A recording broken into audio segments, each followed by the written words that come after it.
I'm an insomniac, and it mostly sucks, but one summer night, insomnia most certainly saved my life. It was around 3 a.m. I was 18 at the time, and home alone. I went to bed at 12:30. So not only was I pissed that I couldn't sleep, but I was also getting bored. So I thought I would just get up and watch a movie or something, and hoped that I would feel tired soon enough, or at least entertain myself for a bit, and time would go faster. When I got out of my bed, I heard a noise coming from my bedroom window. It sounded like something scraping against the metal frame. I went to go pull up the blind to see if there was something there, and just before I could, I heard a click coming from the window. I knew that sound. It was the sound that my window made when I unlocked it. I felt my heart skip a beat, and I couldn't describe how much fear I was in at that moment. I knew that it wasn't something, but someone at my window. While I was frozen in fear, I heard my window slowly and gently slide open. I felt a mix of fear and rage. Someone was breaking into my house, into my room. I had a sword collection on my wall, and I took the sharpest one and made the blade pass through one of the slides of the blind where someone would have been in order to open the window. I felt that I hit something with my blade, and I heard a short scream of pain. I took a step back and was going to hit again when I heard footsteps running away towards the street.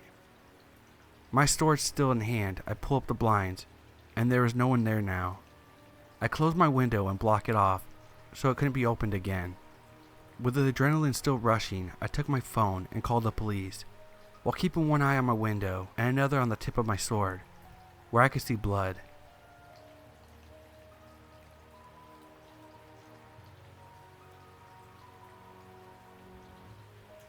I went out drinking last night, which was sort of a rare occurrence, and it took me back to something that had happened to me a couple of years ago.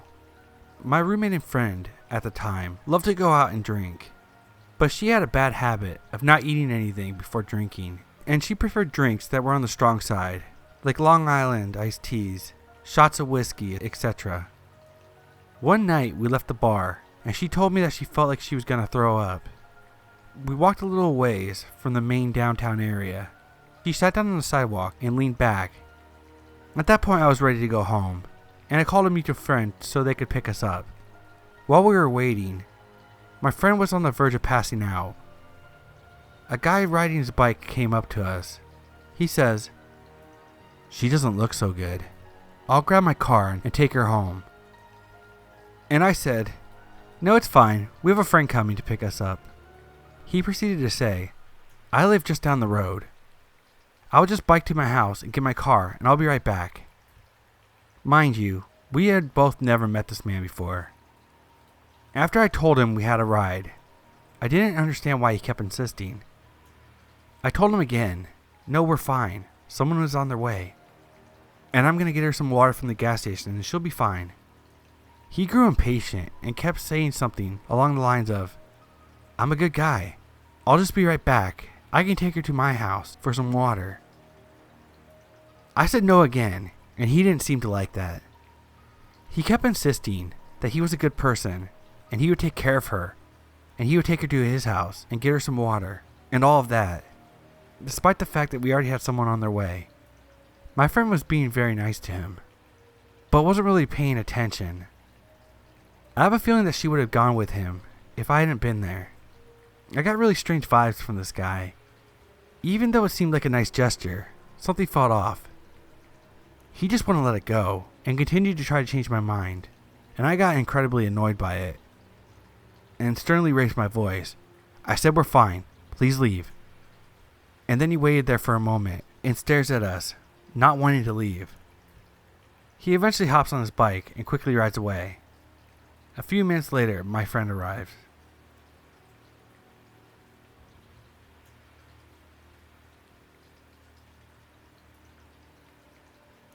This happened last year, around this season. While I was broke and struggling to make ends meet, I had just moved out and didn't want to resort to going back to my parents. Anyways, I was desperate and looking on Craigslist for caregiver/housekeeping gigs, just to make quick cash while I was looking for a full-time position. After responding to several, I got a bite back from a man who had advertised as a disabled man who needed help with his morning and evening routines. says he had a bad back. As a past caregiver, I thought nothing of his request to help bathing and dressing him, since I knew it could be difficult for some. After chatting on the phone and coming to the conclusion that he was a nice and normal guy, I proceeded to head over to his townhouse late one night to help him with his night routine. He lived a bit out of the way for me, but I was desperate and didn't mind. He even said I could spend the night since he needed me in the morning anyway. Once I got there, he was a decent looking man in his late 30s or early 40s with a cane. He paid me $200 up front for the expected nighttime and morning routine. He explained that he was ex-military and had back surgery recently. Things started to get weird once he offered me some wine and mentioned how cute he thought I was. I should have seen this as a big red flag, but again, I was super poor and I didn't want to cheat him, so I gave him the benefit of the doubt. He led me to his bedroom, where he got undressed for his evening shower. I was horrified since I saw he already had a giant erection, and he wanted me to lather him up. He asked if I wanted to take my clothes off, and I declined, and he responded respectfully. However, he did touch my butt when I bent over to pick up something for him. I should have ran out right there, but I was kind of waiting for the right moment. After quickly giving him the most unsexy shower, in the most platonic way I could, he got out and said he was heading for bed, but he didn't want to wear any clothes. The guest room where I stayed was right next to his, and though I was tired, I was still pretty on edge. My gut instinct was telling me to get the hell out of there. The issue was, we were on the third-story townhouse, and we were on the top floor, and he installed baby gates on each floor so that his cat wouldn't run away. Also, he had turned off all the lights in the lower floors, and it was pitch black. In order for me to get out, I'd have to pass his room. I quietly arranged my stuff in my purse while I heard his TV blaring. And to my horror, I saw him walking swiftly to his bathroom without his cane. I realized then he wasn't as disabled as he told me, since he previously put on an act as if he couldn't walk without it. He was also still hard and was holding a giant bottle of lotion with him. As quickly and quietly as I could, I fled and ran like hell out of the room while he was in the bathroom. I jumped like an Olympic sprinter over the cat gates down the stairs. I threw open the front door and ran to my car. I heard his house alarm go off. I got into my car as fast as lightning, heart beating like crazy. I immediately got phone calls from his number, and every car that trailed me had me terrified until I got out of there. Finally, after a 2-hour drive, I was back at my place and grateful I was out of there. Who knows what would have happened if I stayed overnight, but I definitely did not want to stay to find out.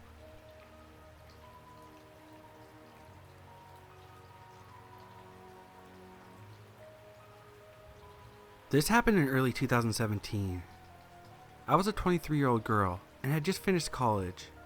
The field I studied was not huge in my area, so I decided to leave. I moved to the biggest city in our country to make a post-graduation course and look for a job. As I was still unemployed, I decided I would wait to make a long-term rental contract, worrying about a possible bad commute to work.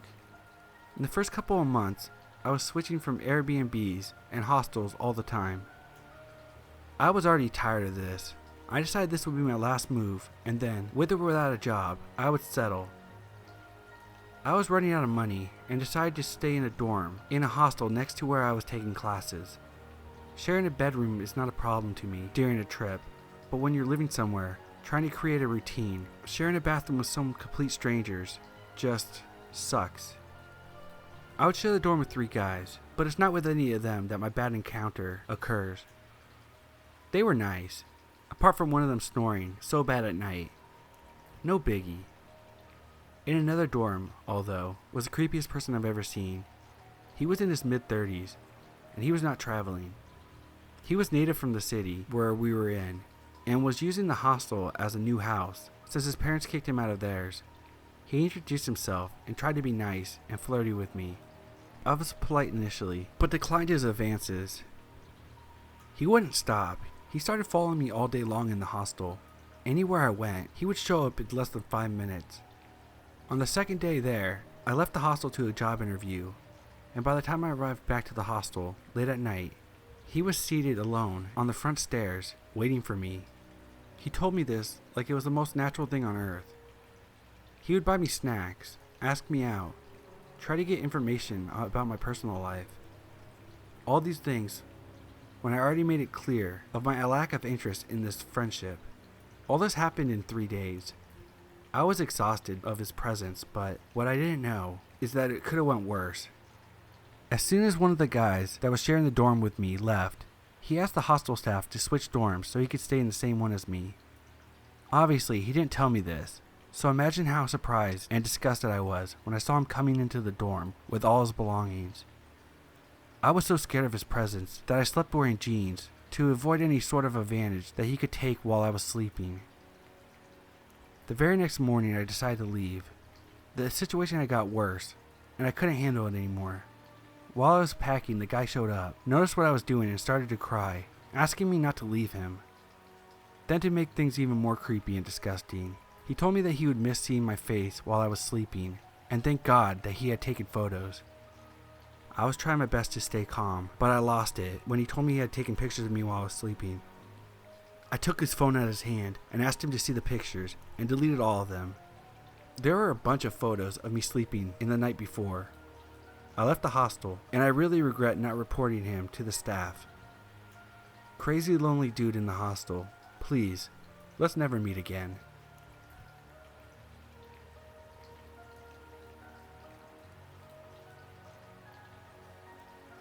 I should make this clear from the beginning. I have not always had the best taste in men. We'll get that out of the way now. After I split from my husband, and being hit on by the worst of the worst, my friend and I thought it would be funny to sign up for Tinder as a social experiment of sorts. At least then, I could control the men who talk to me, as well as provide my friends with hilarious screenshots. I will add, Tinder isn't all bad. I eventually met my fiance on that app. You win some, you lose some. I met a guy named Jason who seemed intelligent and had a successful career. After talking for a while, I agreed to meet up with him for some coffee. He was attractive and seemed very attentive. It was a nice date, and we made plans to meet up again for sushi. The next week we meet up for sushi, and after what I thought was a good date, he suggests we go back to his apartment to watch some documentaries. I'm a sucker for documentaries, and he didn't seem like a serial killer, so I agreed. As we sat on his couch, he turned on this obscure documentary about some musician from the 1950s, which I was fine with, but I noticed that he kept staring at me. Now, attention can be flattering, or it can be downright creepy. Unfortunately, his attentiveness fell under the latter category. After a few minutes of actively ignoring his staring, he completely out of nowhere said, "Can I taste you?"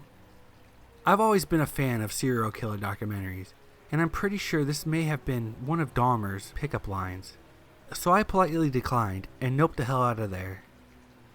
At the time I was creeped out, but chalked it up as a good failed Tinder date story. Here's where things get weird. He soon asked me out on another date, and although in my mind I wanted to scream, and that I would rather be waterboarded than spend one more time with him, I politely explained that due to going through a divorce, it was not good timing, and I wasn't truly ready to date anyone. We were not friends on social media, so I didn't think it was a huge deal. A month or so later, I met a man that I would eventually become engaged to. Again, via Tinder, and didn't give a second thought to Jason. After a few months, there were pictures of my now fiancé and I on Facebook and Instagram. Around this time, my fiancé, who I will call G, received a text message from a strange number, claiming to be one of his female friends. It was a very strange message, and basically propositioned him to come and have sex.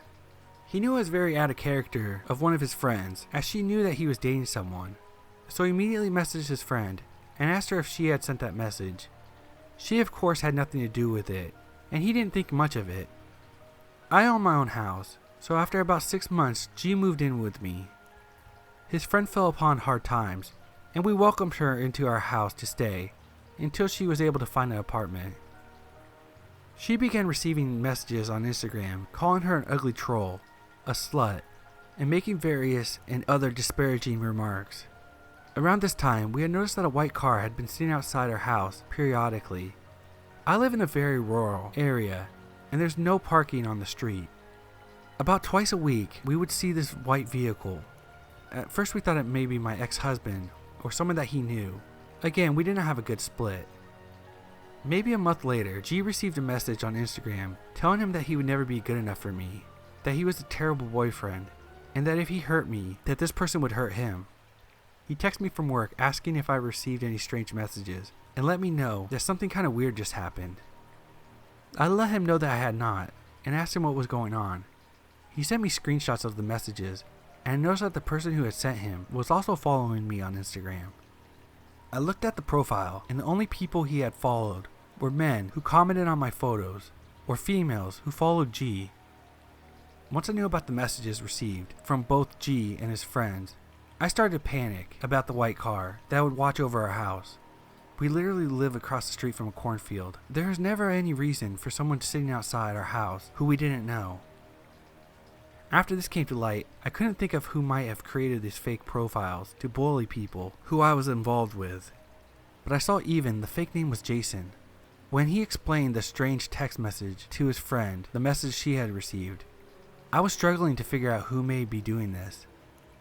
I went through all my social media and Snapchat, and I found that Jason was following me. I had never given him my last name, and I'm still not sure how he was able to find me. He was the only person who fit the situation, and the rude messages continued throughout the day. I knew that Jason worked at a tech developer and would have known how to create a fake phone number and seek out my information. On top of going through a nasty divorce, I also have 2 small children.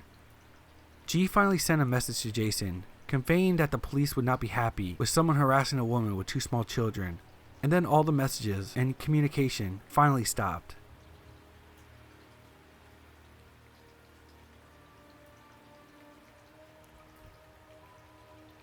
This is going to be short, and while I was present for this, I don't remember it as I was an infant.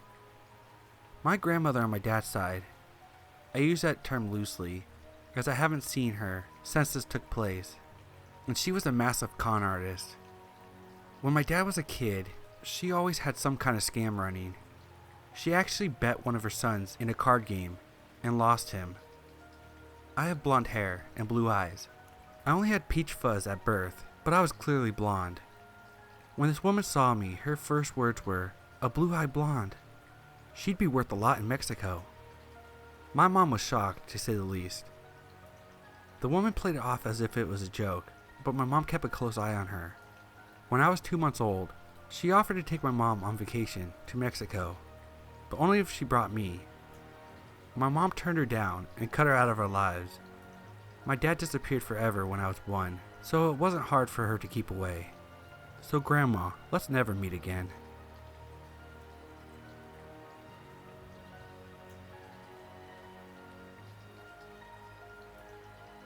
I worked with this guy.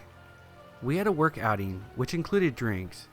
I got a little too drunk to drive home, so he offered me a ride. A few others accepted the ride along with me. He dropped them off first, and dropped me off last, and asked me if I had feelings for him. I told him I thought he was really cool because we had similar interests. I then promptly reminded him of our no fraternizing agreement we signed before we started working there. I also told him I wasn't interested in him romantically. From that evening on, he would always find ways to tell me he had hot dates that would then cancel on him, and he would ask me if I wanted to go out for drinks. It felt like he was trying to make me feel bad so that I would go out with him, but I never accepted. He asked me out to dinner dates and to the movies a handful of times, which I always declined and reminded him that I had no interest in him that way. A few of my coworkers caught him looking through my phone. I assume he was looking for texts from other guys. He accused our other male coworkers of sexually harassing me when he saw that we were friends on Snapchat or even text, even though there wasn't any type of sexual relationship going on between them and I. He would send videos of me dancing in a club to our coworkers. Meanwhile, I had no idea that he was there or that the videos existed. I had many coworkers coming up to me and asking me if I had any knowledge of the videos and if I felt safe. He showed up to my house a couple of times without me knowing or inviting him. He knocked once and took off. Another time he just stood there and left without knocking. We only knew this because of my roommate's motion-censored security cam that would send us notifications and videos when there was activity. My biggest mistake was accepting another ride from him after all this. I was in a group setting again, so I thought it would be safe. My coworkers were sort of aware of this, and they asked if I could be dropped off first. He went about dropping them all off first. I stayed in the back seat, and he begged me to move to the front seat. But I didn't. At the end, he demanded why I wasn't interested in him, and why I didn't like him since he was such a nice guy. At this point I was furious, and honestly terrified. I started screaming at him, pointing out to him all the times I told him I wasn't interested, and declined all his invitations. I opened the door while he was moving, and he slammed on the brakes. I think I startled him. I jumped out and sprinted home. Not 10 minutes later, I get a text from him, asking again, when did I lose interest in him, and if it's because he's too nice, or if it's because he gets too many other hot dates. As if I didn't spend 5 minutes telling him I was never interested in him, and as if I just didn't sprint out of his car. I blocked him on everything, brought it up to my manager the next day and filed a report, then put in my 2 weeks.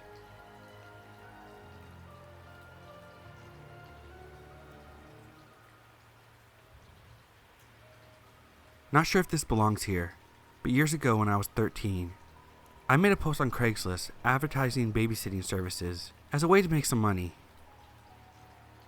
The morning after I made this post, I got a phone call from a man supposedly interested in hiring. As soon as I heard his voice, I got an anxious feeling. He was whispering very low and kind of slow the entire time. It was extremely off-putting. Sounded like he was middle-aged. So we exchanged hellos, and he says he was calling and asking about how much I charged. He asked my name, which he would repeat over and over again throughout the conversation, just to add the strangeness. He also asked me my age and other details. So anyways, he says he has a young son for whom he needs a babysitter. Then he begins to ask me about my experience, and then strangely diving into overly lengthy descriptions of his own life. I don't remember in details of this conversation, but I do remember one thing he asked me extremely clearly. Now, James, my son, sometimes he likes to touch himself. That wouldn't bother you, would it? In his creepy, slow and low voice. I just remember being filled with anxiety and wanting to hang up immediately. It was just sort of beyond too much information. His voice and tone really made it a lot worse. He sounded serious, but at this point I was partly convinced that this was some sort of prank, and I was almost certain he didn't have a kid. I had no idea how to respond to that, even though it was just on the phone. Me being stupid and, at this point, a petrified 13-year-old kid, I just responded with, no. And I'm sure he realized how nervous I sounded, because he just kind of gave a low little chuckle and continued on. Because you know how little boys are. Honestly, a lot of details of the convo are blurred, and it went by fairly quickly.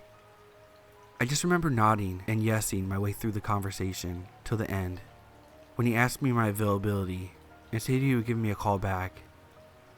He ended the call with, okay, thanks James, with a little chuckle and hung up. Can't remember whether he gave me his information or not, but I'm pretty sure he did not call back. I do remember jumping onto my computer and taking down my ad as soon as the convo ended. I felt like complete crap after the phone call, and wondered whether this was a normal discussion for an adult to try to have with a potential child babysitter. I mean, it's not right. Definitely glad I never met this dude. Terrible, terrible vibes just through the phone.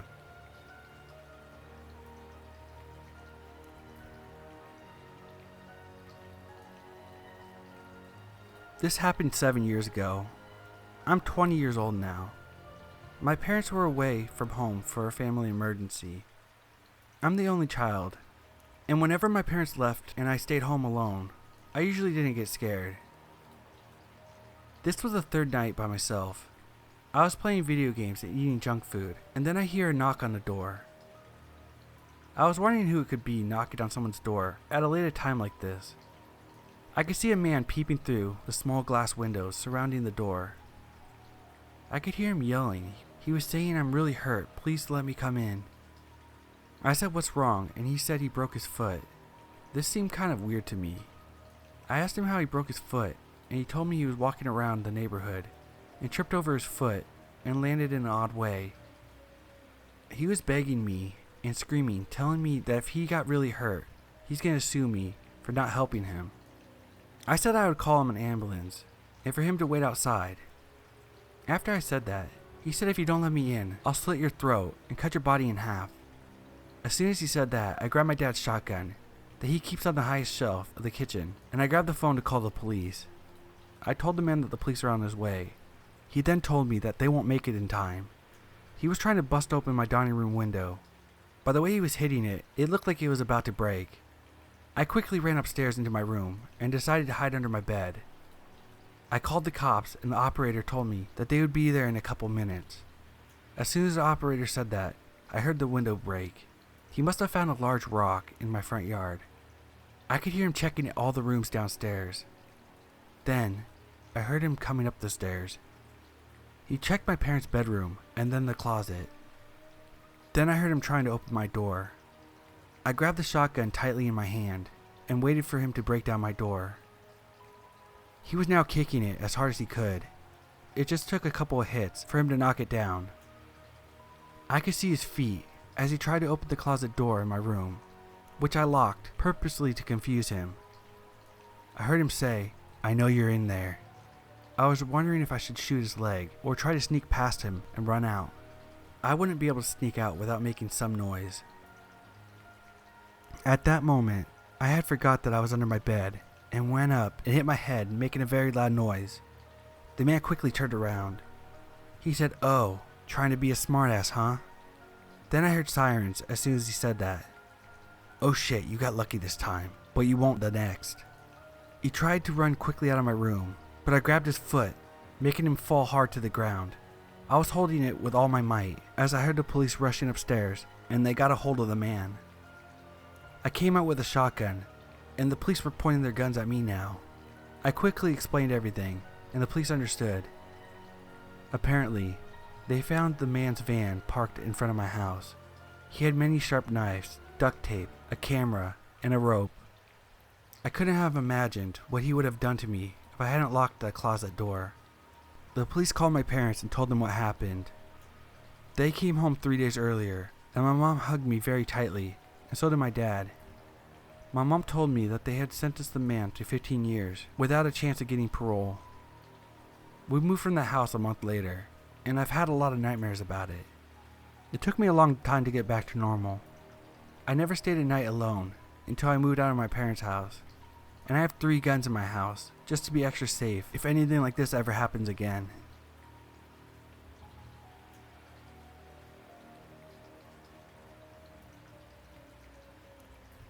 I really love Craigslist. I'd estimate I've met maybe 300 people for buying and selling stuff, and for the most part, everyone was nice and harmless. However, I did run into 2 creeps who made me rethink meeting strangers alone to sell stuff. I was an early 20-year-old female at the time. First guy. It's 2009, and I'm staying with my parents for the Christmas holidays in a small town in Florida. I'm going through my childhood room and cleaning out the closet and find a giant CD folder full of maybe 100 really shitty CDs. Think Nickelback. It's the 21st century. No one really uses CDs anymore. I figured I would try to sell the CDs on Craigslist. I put up a listing, 100 CDs from the late 90s and early 2000s, mix of rock and pop, all for $35 or best offer. The next day I get an email from this guy named John around 2 p.m. He says that he's in my town temporarily and he wants to buy the CDs. He said that he could pick them up after dinner around 8 p.m. I emailed him back my address and number and tell him to text me or call me when he's on his way. 8 p.m. comes and goes, and I figure I had been stood up, which happens often on Craigslist. No big deal. My dad works for a liquor distribution company and would often do demonstration nights at restaurants and bars, and would come home after bar closing time. This night, he gets home around 3 a.m. I'm in college and a total night owl, so I'm still up probably eating junk food and surfing the web or watching horror flicks. I hear a car pull up, look out my window to see him sitting in his car eating food. He often stops at Taco Bell on his way home and eats in his car, so my mom doesn't know he's cheating on his diet. Maybe 10 minutes later, my dad comes in and shouts my name. "There's someone here to see you. Can you please tell me why there's a strange man showing up at our house at 3 a.m.? Huh? I go downstairs, and my dad says someone pulled up into our driveway and asked for me by name. I walk outside with my dad, and this guy, maybe in his mid-30s, gets out of his car. He says he's the Craigslist guy who wants to buy the CDs. My dad ends up going back in the house, and I tell the guy it's really late just to be stopping by, especially without texting first. However, since I'm awake, I go grab the CDs. He proceeds to drone on and on about why he's buying the CDs. He says he's engaged to a woman he loves very much, and he wants to make her happy. He said that last week someone broke into her car and stole all of her CDs. She was really upset, and he wanted to make it up to her. He looked on Craigslist and found my listing and was really excited because I had a bunch of CDs she used to have. The weird thing is, I didn't list any of the artists or bands because I was too lazy, but I didn't think much of that at the time. Anyway, he said he was getting it for her as a Christmas surprise. He said he was staying with his future in-laws somewhere nearby, and they had a family barbecue that ran really late, which is why he never made it by 8 p.m. By this time, I've lost interest and say something along the lines of, "That's sweet. Next time, you should probably call or text the Craigslist instead of just showing up." I hand him the CDs, he hands me cash, and I go back inside. 3 days later, I start getting texts from an unknown number. "Hey, I don't know my way around this town. Care to be my tour guide? I could really use a massage. Where can I get a massage in this town? You're Asian. Do you do a massage? Would you take $40 for a 1-hour massage? Happy ending?" I finally responded back with, "Who the fuck is this?" I received a response in a matter of seconds. Oh, sorry. I bought the CDs from you the other day. Do you squirt?" I didn't respond, obviously. I showed my friends that night, and we all laughed it off. Then the next day, I get more texts. "I still have your address. I'm at the Bank of America near your neighborhood. I just got the $40, babe. Only 3 minutes away. Are you home? You fucking bitch. Stop ignoring me. I'm almost there." I immediately ran downstairs to tell my mom and dad. It was nighttime, so we shut off all the lights outside and inside the house. My mom, little brother, and I went up to my parents' room in the back of the house. My dad hid behind the curtains of the front window bay with a shovel in his hand. A few minutes later, I heard him run down the front hallway, flinging the front door open and running outside. We heard some faint shouting, so we walked out of the bedroom. By that time, my dad came back in with his shovel, his face red and his hair all disheveled. Apparently, the guy came driving down our street really slowly. My dad recognized the car and went running outside with the shovel, yelling obscenities at the guy. The guy peeled off and never came back again, or texted me again. The second guy. I was moving from Florida to DC and was going to load up my car with as much stuff as I could fit. However, I lived on the 3rd floor and also had a bit of a walk to my assigned parking spot, so I figured I could use some help. I posted an ad on Craigslist gigs. I said I was looking for someone to help me load some heavy items like TV, desk, etc.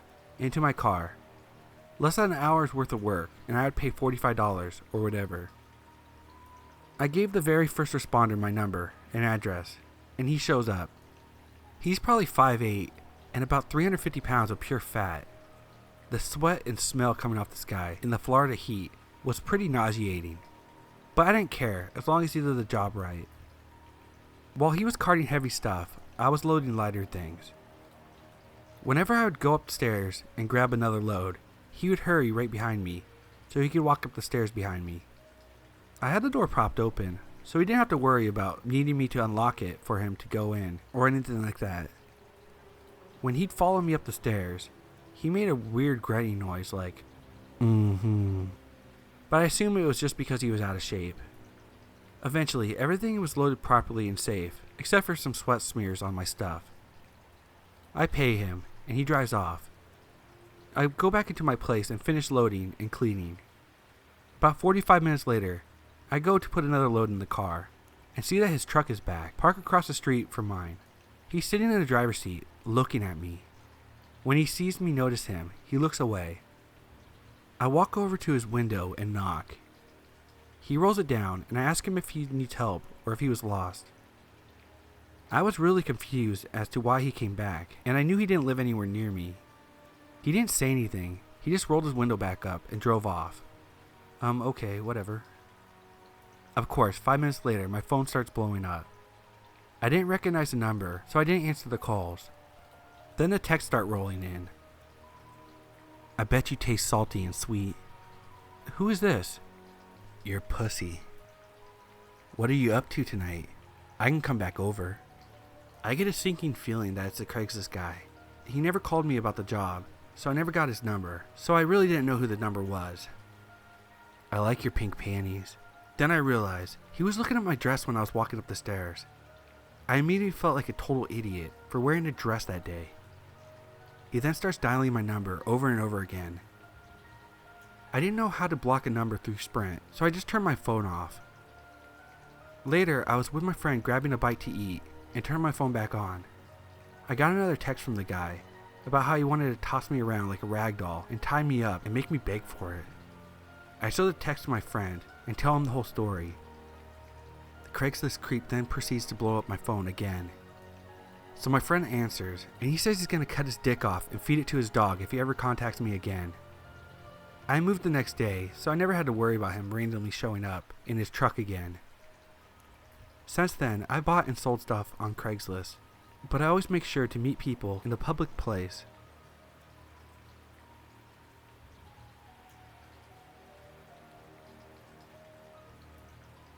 So back in 2014, I was in a rush to move to another apartment, and there weren't that many that were available for the time frame I wanted it for. At least not any good apartments, and definitely not in any good areas. I found a nice decent apartment with 3 rooms, and I moved in for the time being. At least I had a place to live in while looking for a better place. The suite was newly renovated, so I was supposed to get new appliances as well. There had been a mistake with the fridge, and the landlord told me that they would replace it as soon as possible, and I should expect it within the first 2 weeks of moving in. About a month later, I get a knock on the door. I went to look out the peephole and saw a man standing there with a piece of paper in his hand, and another man behind him. "Fridge," the man said behind the door. I opened the door and saw 2 men. The first man was a delivery guy. Behind him stood a man who didn't really care about his appearance, and honestly looked like he just crawled out of a dumpster. I thought he was just a helper. I let the man walk inside and place the fridge in the kitchen. The greasy man followed him inside and introduced himself to me. "I'm the new landlord," he said with a smile. "Really? Where did the other one go?" I was a bit startled, as he looked like a freaking homeless guy. Who the hell hired him to be the landlord? "Oh, she doesn't work here anymore." Well, no shit, I thought. The delivery guy then said goodbye and left, but the landlord didn't. "Where are your parents?" I told him that I lived alone. Big mistake. "No way. You look like you're a 15-year-old girl," he said with a smile. "Yeah, I get that a lot." "What do you need this big place for?" he asked. I just told him that I moved in there temporarily. He walked over to the kitchen and started opening and closing the fridge door. "Just checking if everything's good." I just nodded and leaned back against the wall and watched. He just stood there, looking at the fridge and then back at me. Why doesn't he just freaking leave? I thought to myself. Then he said, "You're really cute. Look at you standing over there. You are so cute." I let out a laugh and thanked him. No major red flags yet. He then said, "I live on the first floor if you ever want to visit. We can hang out." I didn't know how to answer him. So I said, yeah, I don't think..." Before I could say another word, he interrupted me. "I have no friends, and I don't talk to my family. I'm really lonely." Okay, red flags are going off now. I asked him why he didn't talk to his family, but he just brushed it off and changed the topic quickly. Then he started walking to the door and repeated himself once again. "Don't forget, first floor. Don't be a stranger." I followed him to the door and locked it when he left. I felt a bit uncomfortable, but soon forgot about it. About 3 days later, I get a phone call from the place I applied to. I had landed a part-time job at Best Buy. This was going to be my second job since I already had a job at an insurance company. I was excited to start at Best Buy, and I was hired in the tech department, and I absolutely love computers. Before I go on, I worked Monday through Friday from 9 a.m. to 5 p.m. at the insurance place, and then 3 days a week at Best Buy, mostly evenings, but it varied on weekends. So on the first day, I headed out of my apartment, took the elevator down, and was about to exit the front doors when I heard the familiar voice. Hey, it was the landlord. Hey, what's up? Not much. Where are you going? I ignored the question and told him I needed to go and walked out the door. I didn't need to drive to work because Best Buy was within walking distance. About 3 minutes into my walk, I noticed a gray car driving slowly beside me. I glanced over to see who it was, and it was the landlord. He rolled down his passenger side window. Where are you going? I told him that I was on my way to work and that I would be late if we continued chatting. I said bye, and I continued to walk a bit faster. Wait, let me take you. Where do you work? No, it's alright. It's not far away. I work at Best Buy. I'll walk. Another dumb mistake. I shouldn't have told him where I worked. Come on, let me take you. I'm headed to Tim Hortons anyway. I need to get some coffee. Well, it didn't hurt for him to drop me off, I thought. He's going in the same direction anyway. I hesitated a bit, but then accepted his offer. I got into his car. I know, dumb of me, and let him drive me to work. It was a very short ride, but he did not fail to make me feel uncomfortable. When I finally got to my work's parking lot, I thanked him and reached to open the door, but it didn't open. Hey, your door's locked. Yeah, I have the habit of locking doors. Before I let you go, can you give me your number? I lied to him and told him that my phone wasn't working, and that I was just using it as an iPad. My phone wasn't on vibrate, and I was hoping to God that I wouldn't get a text message or any notification. Okay, then let me give you my number. He grabbed a piece of paper and wrote his number down. Give me a call, okay? Sure, I said. When are you gonna call me? I don't know, I'll call you when I get a chance to. What time are you done? I'll pick you up. I don't know, it's my first day. I don't know how long I'm gonna be here for. I was hoping that he would just fall for my lie. He unlocked the doors and I stepped out of the car. I thanked him again and walked towards the store. Before leaving, he once again shouted, "Don't forget to call," and then drove off. Jesus, what a creepy guy this is. I threw the little paper with his number out and forgot about the whole situation. The next day I was scared to take the elevator since he always happened to be where I was going. So I decided to take the stairs. It led to the back door and I was sure I wouldn't see him. I did this for about 4 days and never saw him. Great, this works, I thought. On the 4th night, I was sitting in my living room watching YouTube videos on my laptop. It was around 10:30 p.m. and I was kind of dozing off when I heard a knock at the door. I wasn't expecting anyone. Who could it be? I sat there quietly and didn't move, hoping that they would just go away. Another knock. I tiptoed to the door and looked out the peephole. It was the landlord again. Hey, are you there? Open up. Confused and tired, I opened the door. This is the conversation that followed. Hey, what's up? Where the hell have you been? What do you mean? I don't see you leave for work anymore. Did you quit or something? No, I still go to work. I just have a weird schedule. You never called me. I was waiting for your call, and you never called. You promised. Sorry, I never got a chance to. I work 2 jobs, so I'm pretty busy. I came to your work and asked for you. They told me that they have no one by your name there. Did you lie to me about your name? I was caught off guard. I didn't know what to tell him. I had indeed lied to him about my name, but that wasn't what freaked me out. Why the hell had he gone by my work? You went by my work? Why? I said a bit nervously. Because I didn't see you around. I wanted to know where you were. He said, kinda irritated. I didn't respond. He then was just staring at me for a moment, hoping that I'd invite him in. But there was no way in hell I was gonna invite this guy in. I'm really tired. I need to work tomorrow. I'll see you around. Look, I need to talk to you. Can we talk? Honestly, I'm really tired right now. Can this wait? Whatever. Fine. He said this while walking away, still muttering something under his breath. I shut the door and stayed up for a bit, afraid that he would return. Luckily he did not return, so I finally fell asleep.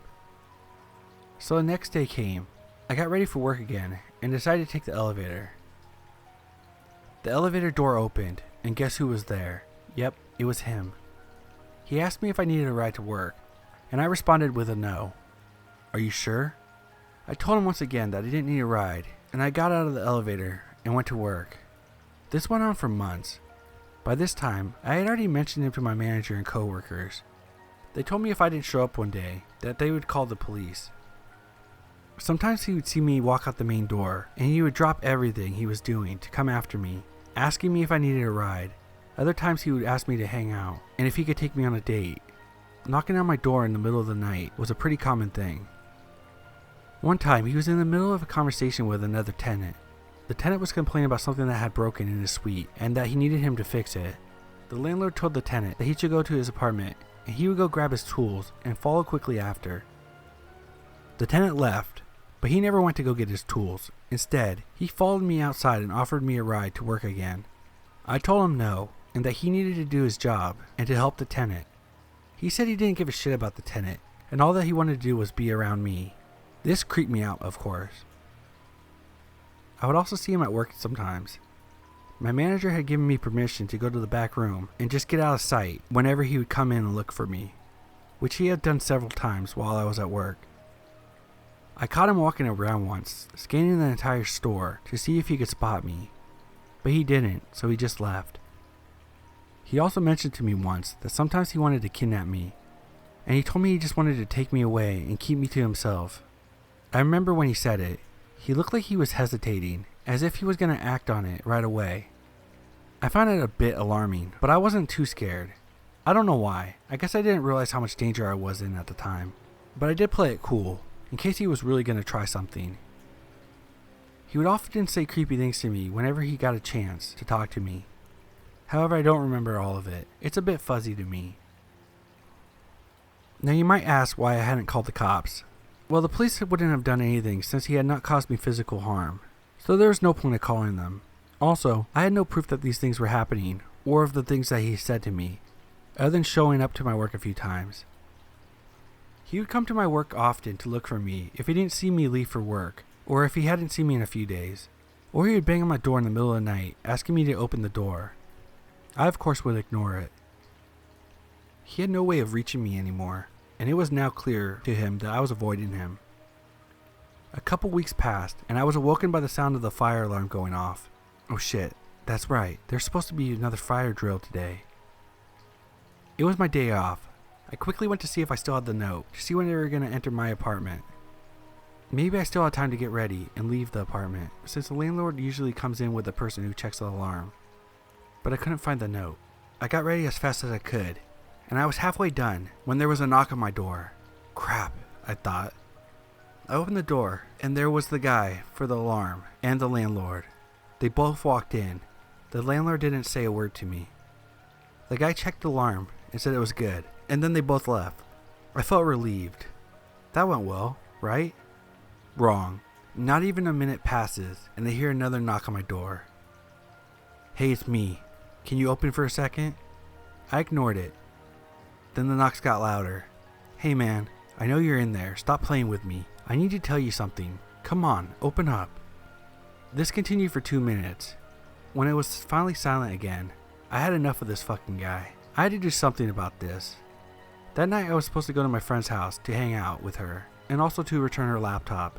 She had given it to me to reinstall Windows. I got ready and left my apartment around 11 p.m. It was really nice out, and I wanted to walk to her house. It was a long walk, but I really loved walking. I took the elevator down, and when the doors opened, I saw him standing by the door. He hadn't seen me yet, so I had to act fast. Either get back in the elevator or sprint to the front door. It was a split decision. I went for the front doors, but sadly he noticed me, and I heard heavy footsteps running behind me. Before I go on with the story, I want to say that when you leave the front doors, you see a big parking lot. In order to leave the apartment complex, you need to walk around the building. So basically the front doors are pretty much the back of the building, and the back doors are the front. I know, it's weird. Anyhow, when I go outside, I ran halfway around the building and was looking behind me. There was no one there. I stopped running and started walking again, but something inside me told me to keep running. Little did I know, the reason why the footsteps had stopped behind me was because he had gone to the back doors to catch me there. When I got to the other side of the building, I saw that he had made it halfway around the back side of the building. I started running again, and he started running after me. He was chasing me for about 2 blocks, while we both occasionally stopped to catch our breaths. I was close to the main road when I stopped running. My lungs were burning. I couldn't run anymore. Whatever happened next, I had to fight. He caught on. Out of breath, he said, "Stop, man. You're killing me. Stop doing this to me." I looked in shock, didn't say a word, still trying to catch my breath. "Why are you doing this to me, man?" he said, letting out a small cry. For the first time, I saw the look of sadness mixed with anger. "Stop following me," I yelled. "What do you want?" "Please don't go. Please come with me. Let's talk," he pleaded. "Talk about what?" He was still trying to catch his breath. I didn't care anymore. I was shaking, tired, and just wanted to see my friend. I didn't even make out what he said because of all the adrenaline. I started walking again. Turned around every 2 seconds to see if he was following me, but he wasn't. He just watched me walk away. And that's the last time I saw him. So creepy landlord, please, let's never ever meet again.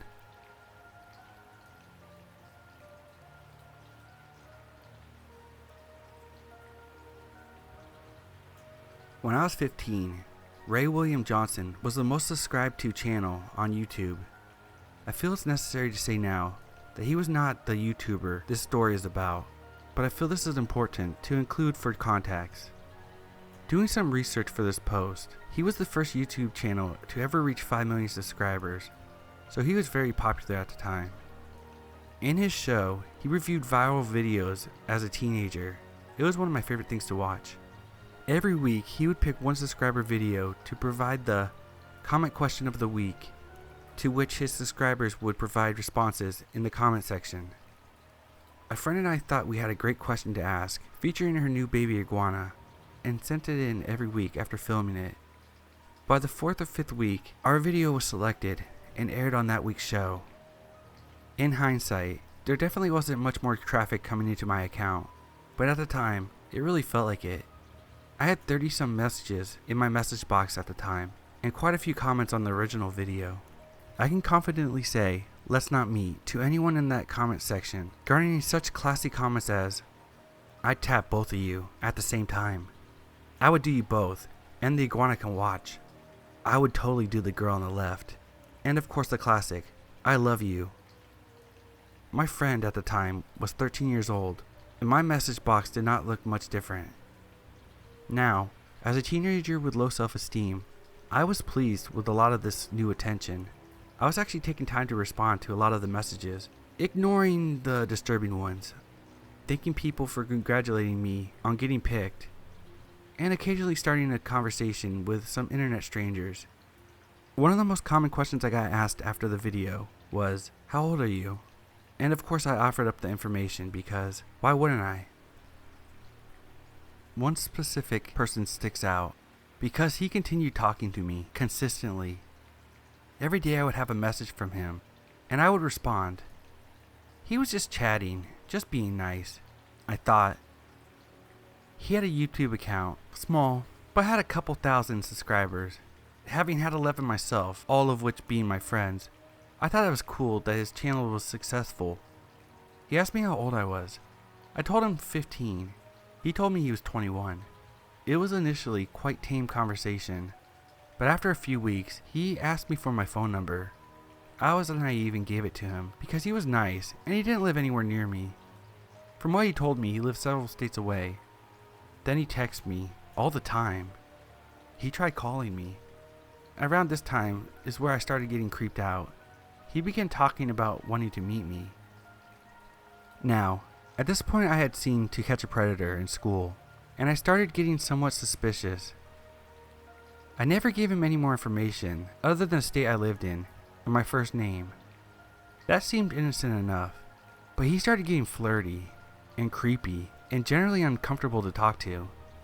I slowly stopped responding, ignoring his phone calls, and would say I was busy. Then he found my other social media accounts and tried talking to me there. I told him I had gotten a boyfriend, which was a lie, but he still sent me generally just comforting messages, especially looking back at it.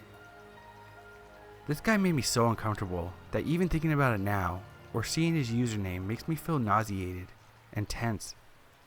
The messages that really got to me, the one that finally scared me enough, and the one that I can actually remember after all these years, said, "I'm gonna come to Ohio to find you, and when I finally do, I'm gonna hug you so hard. I'm gonna squeeze and squeeze until your eyes pop out of your little head." I never told my parents, but I was lucky enough to be able to get my phone number changed. I started getting paranoid that he would find me, checking my locks, closing my curtains. I removed him from some social media, changed my usernames and display names to make myself harder to find because, I was a teenager, to be able to contact my actual friends all the time. Surprisingly, it got quiet for a while, and I slowly gained some feeling of safety back. I actually started a new YouTube channel at the recommendation of some friends and started putting myself out there again, doing more media production, which I love, and garnering a small following of 1,200 strangers, none of whom ever made me feel unsafe, thankfully. A few years down the road, I started my freshman year of college.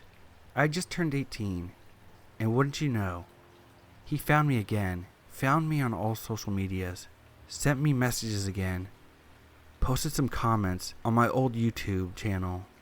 All at once. I felt absolutely sick. I remember the creepy messages and unsettling feeling, just generally breathlessness I had when he started telling me he would find me and that he was coming for me. I had a brief panic attack before swiftly blocking him on everything. My profiles were me at my new college, wearing my gear and everything. I would have been significantly easier to find now, and I knew it. I hardly made any friends my first year at college. I didn't leave my room much after that happened. I never went to parties. I scarcely made friends. Every so often I would remember the experience and get sick. This is one of those times. I've since graduated. I moved far away with my boyfriend, but I still check my locks and curtains aggressively every night, sometimes 3 or 4 times, even if I'm sure I've done it already. What I'll never understand is how a grown man at 21 would be so interested in a 15-year-old girl, and especially still be interested after several years. The entire memory disgusts me. He still posts videos on the YouTube channel, and all I can think about is how he tried to get with me when I was a minor, a child. He was a predator. He took away my sense of safety, and up to this point, he certainly is on my top 10 list of people with whom I hope I never ever have to encounter again.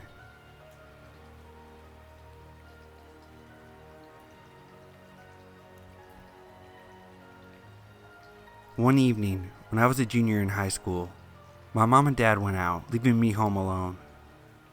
I had a lot of homework to do, so I spent the whole evening sitting at my desk in my bedroom. My parents left the house around 6 p.m. While I was doing homework, I put my headphones on and listened to loud music. There was a storm that night, and my desk was facing the window, so I could see the rain and the lightning outside. My parents came home around 11 p.m. When I saw their car drive up, I took off my headphones. As soon as my mom opened the front door and came inside, I heard her shout my name. "What on earth happened here?" she demanded in an angry voice. Confused, I ran downstairs. My mom was standing in the hallway with a furious look on her face. She pointed at the floor and yelled, "Was this you?" I looked down and saw the carpet was covered in muddy footprints. I have no idea how those got there. I spent the whole night at my desk doing my homework. I watched as her face changed from anger to confusion and then to fear. We both realized at the same time someone must have been in the house. We followed the trail of footprints, trying to make sense of the whole situation. They started at the back door, which we usually leave unlocked. Then we noticed something else. The footprints started at the back door, but there is no trail of the footprints going back through that door. All of a sudden, we hear a loud, pounding noise that echoed throughout the house, then the sound of the front door being wrenched open and slamming shut. We all ran into the garage and locked the door behind us. My mom took out her cell phone and called the police. "Please come quickly. There's someone in our house." After what seemed like hours, a patrol car arrived with 2 police officers. a male and a female. One of the officers stayed with us in the garage, while his partner went through the house, searching it room by room. When she came back, the female officer told us that there was no one in the house and it was safe to go back in. As we were all breathing a sigh of relief, she asked, "Whose bedroom is upstairs on the left?"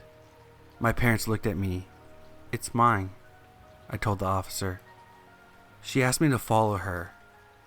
As we walked through the house, we could see the trail of the muddy footprints leading from the back door, through the living room, through the hallway and up the stairs, into my parents' bedroom, and towards my room. They stopped at my doorway. The female officer pointed at the door, which had been open the whole night.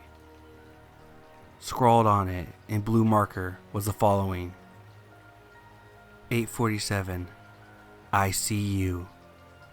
8:53, you forgot to lock your back door. 8:59, you seem focused. 9:27, turn around. 9:47, look at me. 10:15, look at me. 10:37, look at me. 10:49, look at me. For more than 2 hours, someone had been standing in my doorway, watching me. To this day, I still shudder to think of what would have happened if I would have turned around.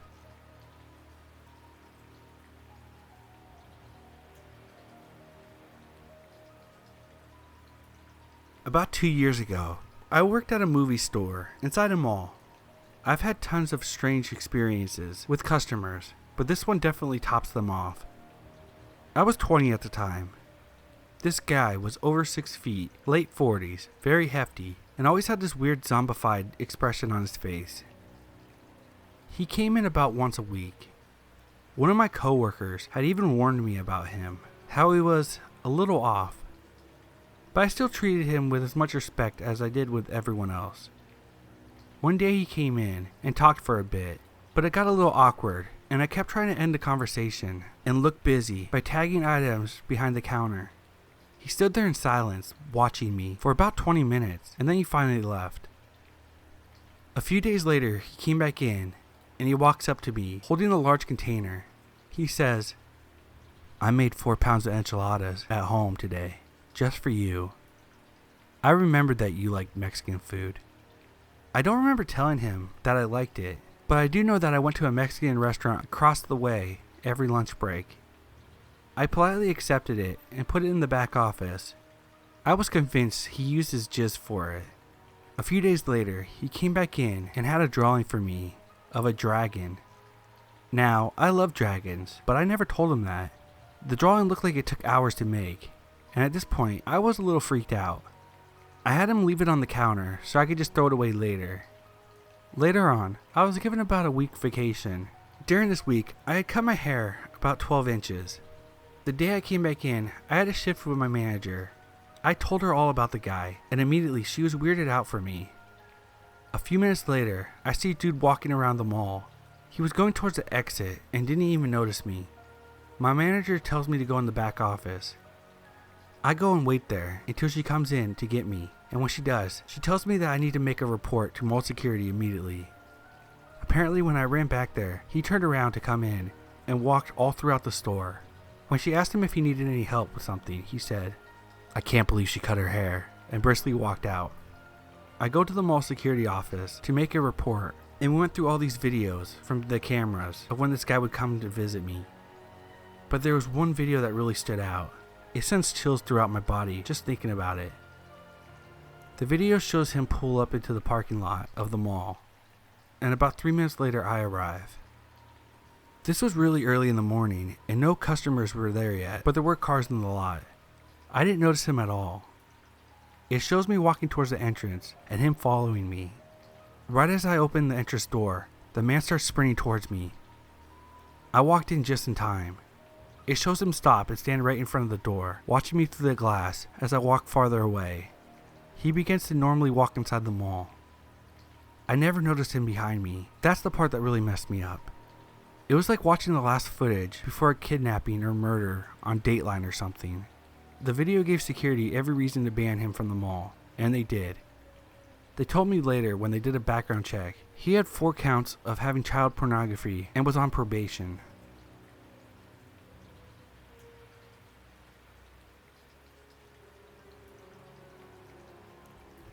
Around a year, maybe a year and a half ago, I was using this app called Whisper to help with making new friends after getting out of high school. I was 19 at the time and had a really nice boyfriend. I had used Whisper before and actually made 2 or 3 friends during my senior year, and also found a friend of mine's boyfriend cheating using Whisper. So safe to say that this app can be a handful sometimes.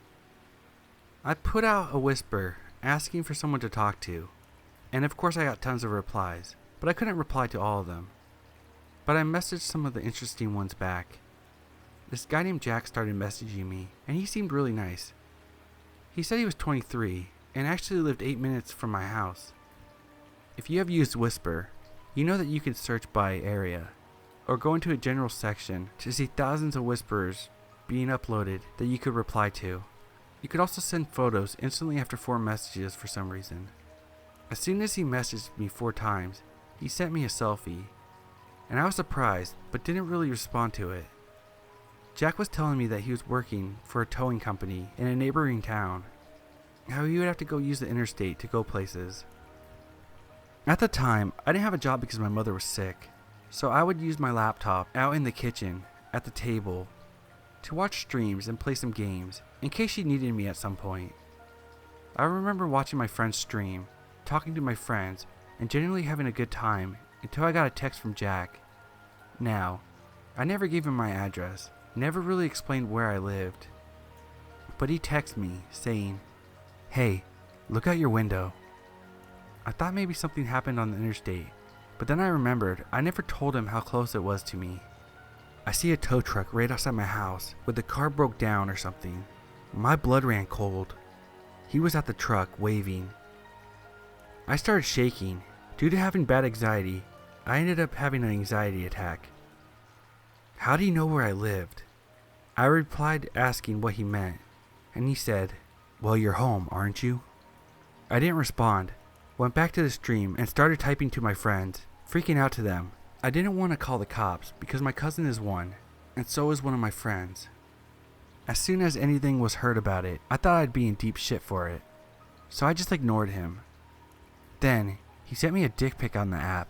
I was disgusted and deleted the post, and messages from Whisper. I also blocked him. The next day, an unknown number texted me, and I figured out it was him. I ignored it, and then I got a restricted phone call, and I picked up. Big mistake. I was out in the garage with my cat, and I heard the voice on the other end say, "Hey, you look sexy right now. Want to go for some ice cream down the road?" I looked at the door that was next to me, and I see him in his car, driving slow, keeping his eyes locked on me. I jumped up and ran inside after hanging up, running to my room so I could feel the comfort of my blankets on my bed. I was petrified. I got a job soon after at Subway, and he would come in and start harassing me, texting me from random numbers since I would block all of them. I felt paranoid all the time, knowing that he seemed to know where I was all the time. One day, my now ex-boyfriend ended up texting him furiously, telling him to leave me alone, stop stalking me and everything. I never got a message after that, but I'm still paranoid he's watching me. So Jack, let's not meet.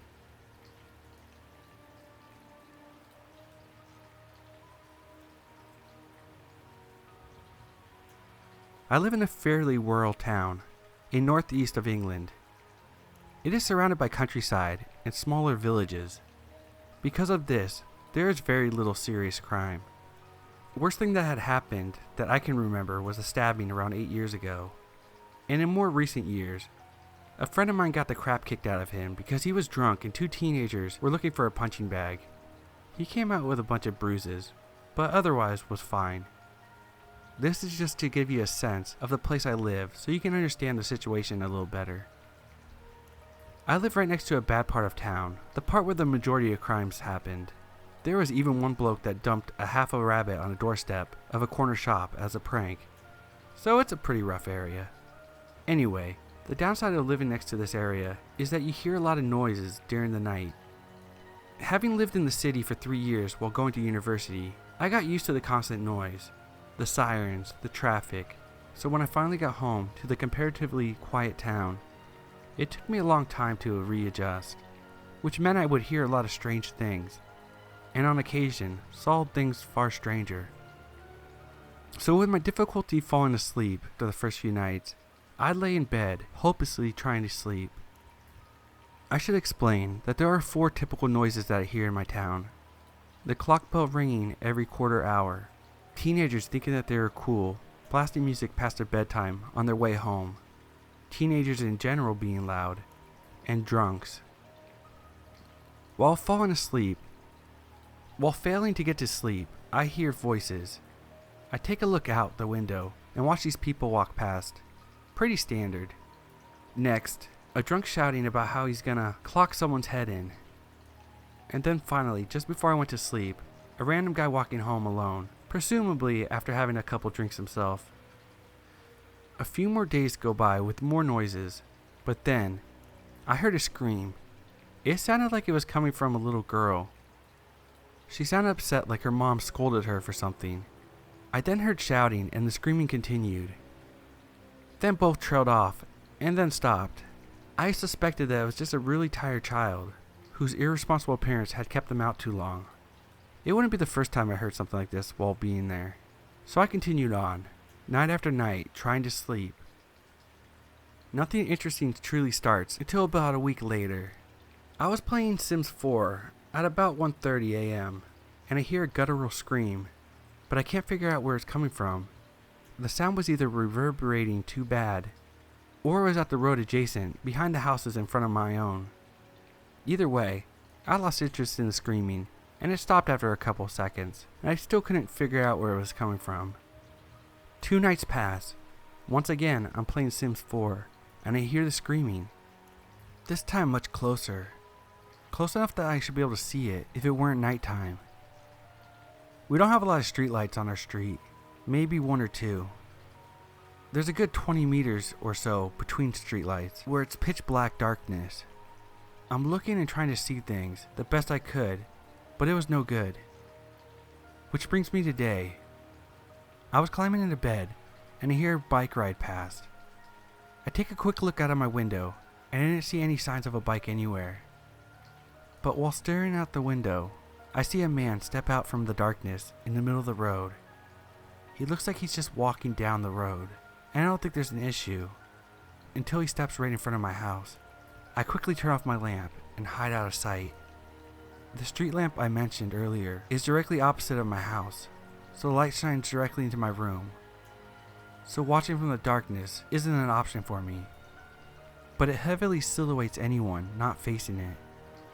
As I lean to see if he's gone yet, to my horror, I see him at my garden fence, and I can only presume he's looking directly at my window. I panic and take cover again, listening carefully for footsteps that would indicate that he had left. After about 5 minutes or so, I hear them, but to my terror, it sounds like he's walking up the steps into my garden. I'm too scared to look, but after mustering up enough courage and strategy to keep myself in the dark, I do. He wasn't there, but I know what I heard. 3 footsteps towards the entrance of my garden, 4 steps up the stairs, and finally 3 steps to the left onto the gravel, and yet he was gone. No sounds of gravel or footsteps. I waited a couple more minutes, but I haven't heard any noises from within my house. We have a 1-year-old, very excitable dog named Dana that would bark the roof off of the place if he came through the back. And I would hear him coming through the front because I'm directly over the 2 entrances, and I would hear him breaking the window or door. So I'm sure that he's gone, but I can't help but feel he may pay my house more visits.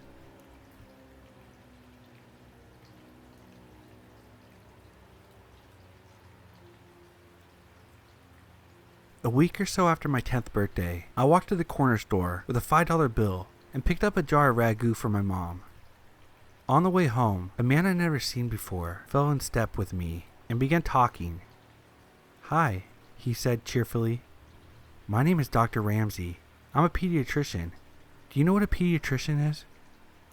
I walked along silently, not replying, and hoping he would just take that as a sign that he should leave me alone. Subtitles were not his strong suit, though. He kept right on chattering. Are your parents looking for a pediatrician for you? Of course, you're almost a big girl now. You'll be needing another kind of doctor soon, won't you? That's okay though. They can still bring you into me until then. What's your name? You have beautiful hair. I was just on the way to get some suckers for the candy jar in my office. Do you like suckers? Thankfully, we were nearing my house, so I ran forward, up the back steps, and through to the kitchen door. I didn't know it then, but this was the beginning of a very long, very scary ordeal. It didn't take long after that for Dr. Ramsey to begin showing up. At first, it seemed benign enough, at least to a kid. He would drive by nearly every day, smiling and waving. I told my mom, who said maybe it was on his way home from work. But then, the phone calls began. My dad called me into the living room, sat me down. He asked about the day Dr. Ramsey followed me home, and if I talked to him. He said I wasn't in trouble, but I just needed to tell him the truth. I told him no, and he asked if I was sure, and if I could be forgetting something. I told him no again, and he frowned, and then asked, "Then does he know your name?" I told him I didn't know. It turns out that's not all he knew. He knew my sister's name as well. Pretty soon, neither my sister or I were allowed to answer the phone. He would call several times a day, at first, neither of us knowing what he was saying. Then, one night, one of my brothers told us that he was telling my parents that he was going to hurt me, and later my sister. Things got complicated after that. My dad had called the police, but as this was before there were stalking laws, there was not a lot that they could do. They told my parents to call back if he ever tried anything. My dad then called his friend from back in the day, who happened to be a cop. For the next month, my dad's friend escorted me to and from school. Suddenly, life as I knew it came screeching to a halt. I couldn't walk to school alone. I couldn't play outside. I couldn't walk to the Super America convenience store as well. When access to me was completely denied, things escalated. It was around this time he began threatening my sister as well. Then one afternoon, my sister, two of my brothers, and my mom were in the kitchen. One of my brothers saw a glimpse of someone in the garage. They've seen Dr. Ramsey before as well. Dr. Ramsey came bolting out of the garage, my brothers chasing after him. They ran all the way to the Cherokee Park, where they lost him in the trees. My parents called the police again, but nothing came of it. The only information they had was a description, and a name that was most certainly fake. A couple weeks later, we woke to find one of our dogs hanging from the side porch. She was a gorgeous saddleback German Shepherd, born the same day I was. We were all devastated. The cops said there was no evidence it was him, and ruled it accidental, but none of us believed that. His phone calls became more informative in the meantime. He would talk about who was home and who wasn't.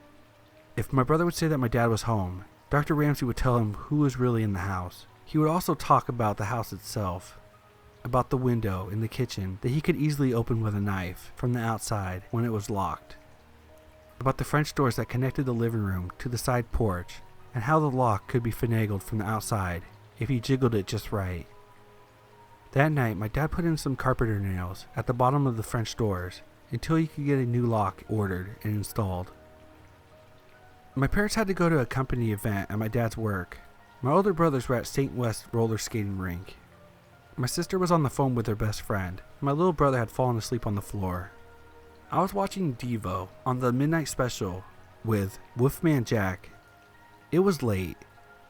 Suddenly, the top of the French door swung inward, and for a few milliseconds before the nails in the bottom caused them to snap back, I could see his silhouette. My sister whipped the phone at the television, and we ran upstairs.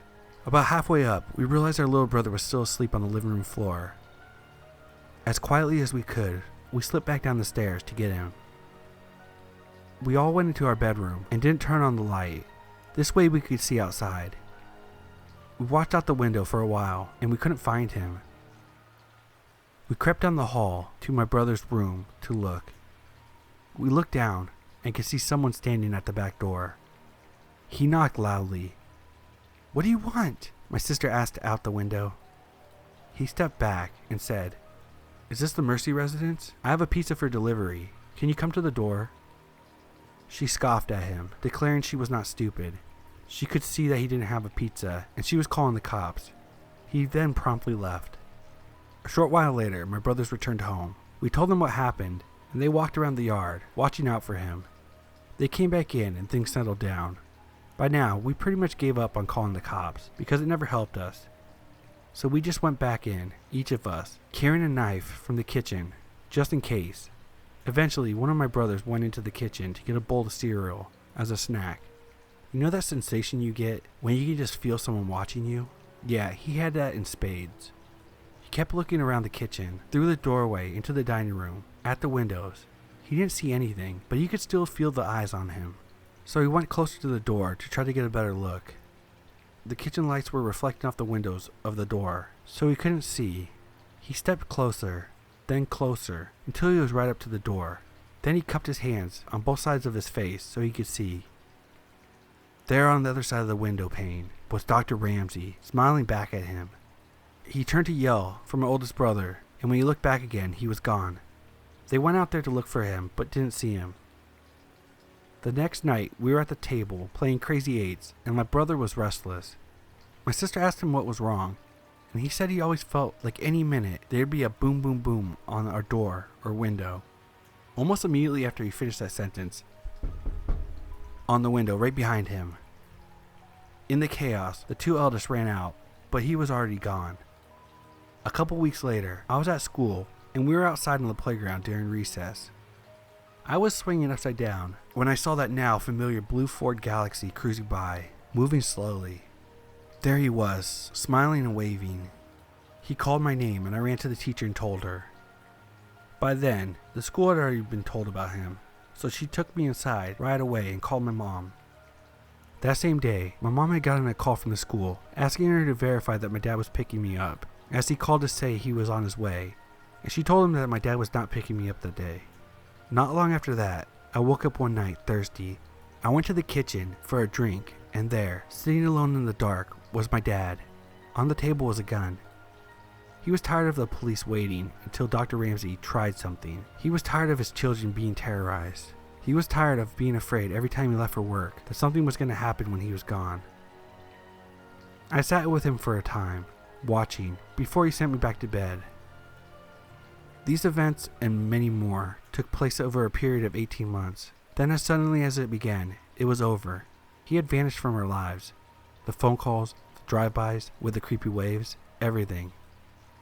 For a long time, during and after Dr. Ramsey's days, I would have this recurring nightmare in which I would wake up to find him standing over me as I slept. It took a long time before I felt like a kid again. I found out years later that when he was calling, Dr. Ramsey would tell my parents that he was going to rape and kill me, and later my sister, and there was nothing that they could do about it. I don't know what happened to him when he disappeared. I don't know if he got into a car wreck, locked in prison, in a coma. But sometimes I wonder if the wait ended for my dad when he was sitting in the darkened kitchen one night. I don't know. I'm not sure I want to.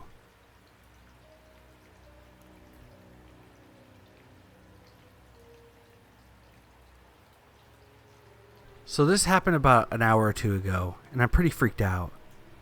I'm a 24-year-old female. So I have a Wi-Fi enabled baby monitor in my bedroom so I can watch my son when he's sleeping and in his bassinet while my husband and I are downstairs. I tend to be nude in my bedroom in the second story of my house as I don't have central air and it's summer in Wisconsin. Today is currently over 80 degrees.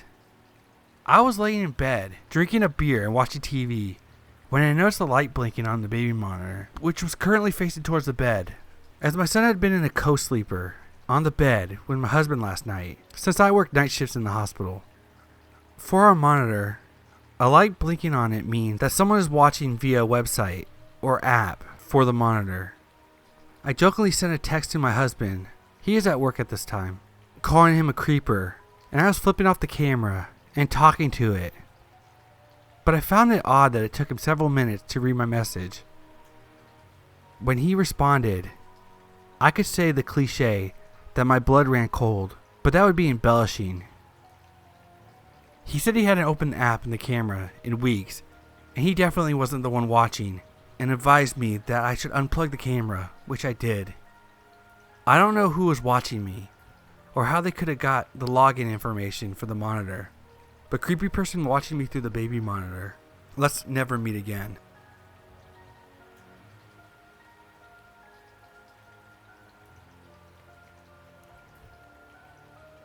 My wife and I were looking for a used car on Craigslist and found one that we were really interested in. We contacted the seller and told him that we can meet him up in a very public mall in an hour. He responded that he wouldn't be available until he got off work at 5. We agreed to meet him at the mall at 5:30. We arrived at the mall a little early and soon get a text that he's running late. So we wait and wait and wait. Then we finally get a text around 6:30 saying that he should be at the mall soon. This was in late fall, so it was already getting dark, and we started to worry the mall wouldn't be as busy soon. A short while later, he texts us that we should meet him at another address in a rougher area of the city. I look up the address to see it's a casino gas station right off the interstate.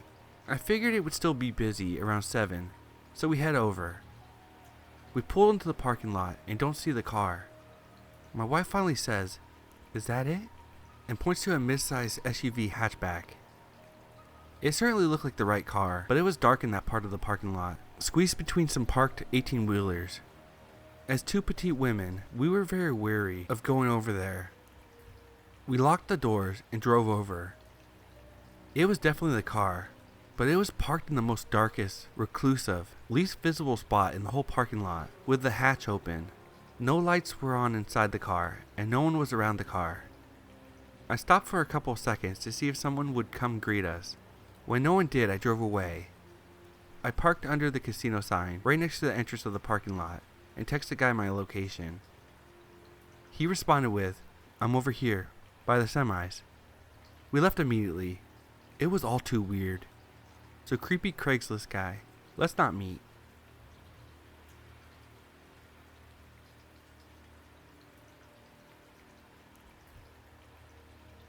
So this all started late in 2015, when I was still in high school. I was crossing the bridge to go to school, and this very friendly man stopped me and asked me if I could fill a survey out about budgeting. I said sure, and when I was done, he told me to fill out my contact details and gave me reasons like he was a social worker, etc. Dumb me, of course, gave him my contact number. I was so naive. But at the very least, I was smart enough to give him a fake name. In 2016, I started receiving random messages from this very same guy and was getting super creeped out by it. He knew which school I went to because when I met him I was wearing my uniform. And he started asking me personal questions. I tried to avoid all of them and generally didn't reply to him, but he kept texting me every day. And when he wished me happy Valentine's Day, I was like, nope. I blocked him because at that point I didn't feel safe at all. Later that year, we received a police notice calling for a witness because they arrested a few perverts in the area. In the notice they had several photos, and I saw the very same man that had approached me to fill out the survey. I was disgusted. Turns out that he would use those surveys as a tactic to approach female teenagers and take photos of them and harass them in text later. I was shocked as well. My school was in a nice neighborhood, and we all assumed there wouldn't be such creeps, but gosh, we were all wrong. I was glad he was caught by the police. To the photo-taking creep, let's not meet again. But I did. After he was arrested, I graduated and started schooling. It was an hours away drive from where I went to high school. I moved as well to the school dorm nearby. As I was walking home one day, I caught sight of him lurking at the bus stop nearby. I could never forget his face. He looked even more creepy, carrying a black bag, holding some papers that looked like the survey forms, while he was holding an old camera phone. I was super scared. How could he be here? Wasn't he arrested last year? Was he stalking me the whole time? I almost started crying and quickly called my friend and walked past him. Once he was out of sight, I ran home while on the phone. I was telling all my schoolmates to be careful, and soon enough the school was informed. The discipline master and a few PE teachers went to apprehend the stalker sometime later. They dragged him into the school's office and contacted the authorities. I was informed that he was released last year because of insufficient evidence. Apparently, the place where I live, taking photos of the girls in a not sexual nature is not a crime. They searched his flat, and there wasn't anything incriminating other than a creep ton of photos of female students. After this incident, he disappeared, only to be stalking other girls in other schools. How I wish we would never meet again. But I still see him roaming near my school and dorm every now and then, trying to be discreet with his little camera phone. I'm moving to a university soon, and it will be pretty far away from him. However, will I ever be free from the stalker again? I don't know, but let's not meet again.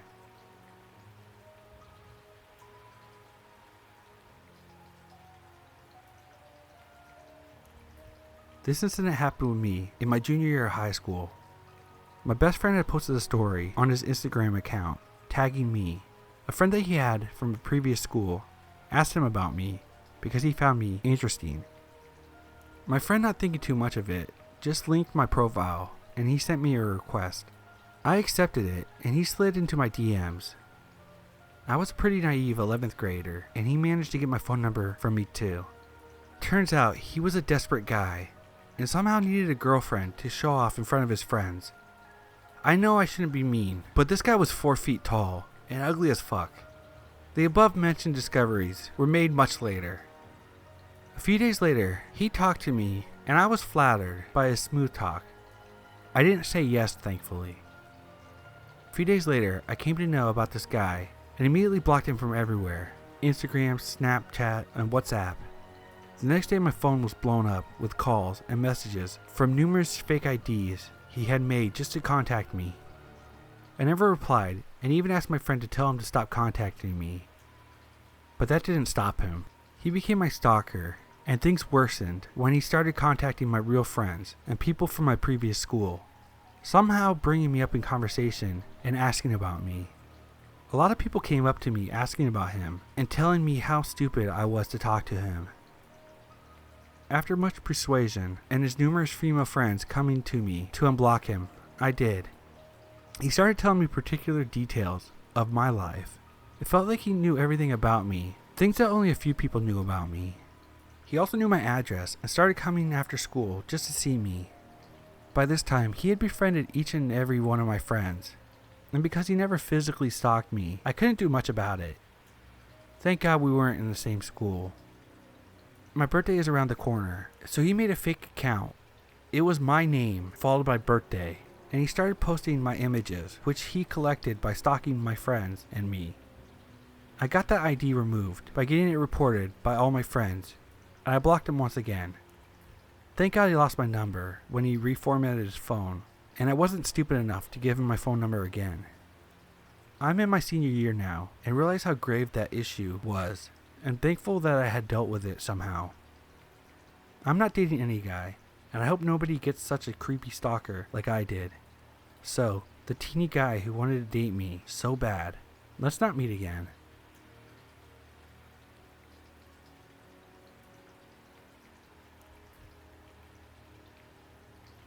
I live in a fairly secure area, and have 2 dogs, one of which is a large Doberman, and the other is a poodle.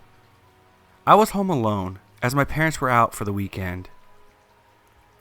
Our dogs bark a lot, as they are protective, and our neighbors really hated when the dogs barked, and we would often get notes telling us to keep our dogs quiet. One of the more threatening ones was that they would hurt our dog if we wouldn't keep quiet. So my parents had taken the dogs to a dog kennel to avoid any complications. I was home alone playing video games and watching movies for the weekend. It was the night after they had left, and I was playing a video game. I think it was Rainbow Six. I was playing with a few friends online, and I had a microphone. I had my window open while I was playing, and my friends kept telling me to stop making that squeaky sound. I questioned what they meant, and my friends said they heard a loud banging. I removed my headphones, and that's when I heard the sound of something slamming against the gate. I peered out my window and saw a tall, stocky man with a black hoodie on. I decided to call 911, still watching the man from the window. I was talking to the 911 operator, and they told me to lock myself in a room, get out of sight, and the police officer was on their way to check it out. But I was overly curious, and it got the best of me. So I decided to keep watching the man. He finally broke the wooden gate off the hinges, but he didn't enter. He just stood there, with something strapped around his shoulder. Upon further inspection, only from the moonlight, I saw it was a hunting rifle. That's when I decided to hide under the bed and listen out for anything. It was quiet, too quiet. A loud shatter broke the silence, which was a back door smashed and footsteps following. The intruder entered my house, and it sounded like he was searching for something. He slowly crept up the stairs. I was getting more and more scared. All of a sudden, I heard a police siren, and I made a stupid decision of bolting and trying to escape the house. I started down the stairs and turned a corner, and was greeted by the large man. The man grabbed me by the neck, and all I could hear was the police sirens getting louder. The police were knocking on the door, and I was quickly losing breath from the man's grip. The man let go, and I was able to grab his rifle and aimed it at him. I pulled the trigger, but nothing. It didn't fire because I'm a dumbass, and the safety was on. But the police shortly kicked down the door and tased the man. The man was found and charged for breaking and entering and carrying an unlicensed firearm. I'm thankful for my safety, and I know everything could have ended very badly. I posted this in a comment in another post, and another user suggested I share it here. So why not? So I've been on Grindr for about 10 years, 5 of which were legal. I'm not proud of it, and had plenty of messed up experiences. This one in particular reminds me of when I was at a party without my car. I was 19 in college, and my phone was at 10%, but a decently hot Grindr guy said he could pick me up, and we could hang out at his place before he drove me home. So of course I jumped on the opportunity. Anyway, we got to his place, and he got me pretty drunk, which isn't usual for me, but never tried to make a move. I assumed he was going to wait and just convince me to stay the night later on. Finally, my phone died after about 2 hours. The last 1% lasted a lot longer than the rest. And I didn't even have to say anything before he noticed it was dead. Then he stood up and was like, "Well, let's go to the car then." When I asked him if he had a charger I could use, he just said, "No." After we got in the car, he got kind of quiet and less flirty, and I spaced out just enjoying his music and looking out the window. I didn't even notice that he never asked me where I lived, till I realized we'd been driving for over an hour. Not even towards my town, but into the canyons of Greater Salt Lake City. I asked him where we were going, and he just said, "Thought we could just go for a drive." And my drunk ass was like, "Oh, okay." So anyway, to make a long story shorter, he ended up taking us about 4 or 5 miles down a dirt road with no signs or houses until it dead-ended into this cabin with no lights on or cars outside. And he just parked and turned off his car. That's when the dread started to creep in as I sobered up. I said I drank too much and I should probably head home, but he didn't even respond. He just sat there staring at the cabin. Then he was like, "You said you like to be kinky. You're pretty submissive, correct?" And I was like, sure, but I just meant like normal rough kind of stuff. Nothing wild." And he started to sound a little annoyed, and his sentences seemed a little less carefully worded, like he was spitting out the bare minimum effort in each thought. He said something about some of his favorite people are those who can find pleasure in pain, and if someone goes into shock enough times, eventually it becomes a drug, and they crave it more. And then something about pushing a person into the deep end is the fastest way to teach them how to swim. At that point I was scared enough to assert myself, and said firmly, "Okay, well that sounds fun, but just not tonight. I just want to go home now. This place is creepy." And he just sighed and gripped his keys tighter. Then right as I glanced at his phone sitting in the cup holder, right before it occurred to me to grab it, he snatches it up so fast and held it in his left hand, kind of like behind his head, making it clear that I wasn't going to go near it. I made this kind of, "What?" sound, and he just gave me this almost, "I'm proud of you, son," half smile, like dads do when they pat your shoulder or something. It was quiet, and he kept looking me up and down for a minute or so. Then got a little bit more gruff and said, "Let's go inside." I have these friends you'll really like once you meet them. You'll feel a lot better. Or something to that extent. But he wasn't even trying to sound genuine or comforting like he had been doing so well earlier that night. Finally, I lied and spoke up a bit and told him, I told my roommates and my friends I was meeting up with you before you picked me up. I sent screenshots of your face and some of the convo. They're gonna freak out if I don't charge my phone and reply to them in the next few hours. I try not to make it sound accusatory, but more like I was just worried that my friends would go crazy. But it was clear he knew what I was implying. At that point, he let out an exasperated, grunty sigh and started the car and we drove away. He kept his headlights off all the way back down the dirt road for some reason. Driving back, I got nervous about him stalking me or coming after me in the future, so I tried to apologize and tell him I was down to hang out another time, but tonight was just not feeling great for me, blah blah blah. He didn't say a single word to me the whole drive back. He didn't ask me where I lived, and I didn't intend to tell him either. But he dropped me off at a McDonald's about 40 miles away from my apartment, and when I was stepping out, he suddenly leaned over and gave me a hard shove, so I almost fell out the rest of the way. He grabbed my backpack off the floor and flung it out his window across the parking lot and peeled out with the passenger door still open. He broke my laptop and cracked my phone, and I had to ask a stranger to use their charger and call an Uber. But at this point, I was just so anxious to get home, I didn't really give a crap. What's so weird is how, while this was happening, even though I was terrified, I guess I wasn't thinking about exactly what he was planning to do with me. I just knew I needed to get away. So it wasn't until I got home and got in the shower that I realized how messed up it was, and what might have happened if I let him walk me into the cabin. I remember just being so shaken and smacked by the reality of it. Almost felt like a panic attack. So I sat down in the shower, with my head between my knees, and cried till the water ran cold, and I got out and woke up my roommate.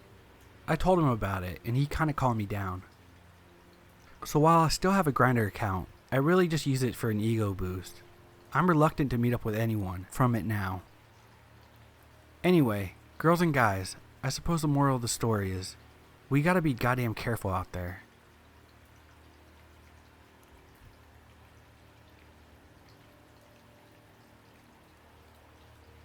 Back in community college, I rode the bus to and from college.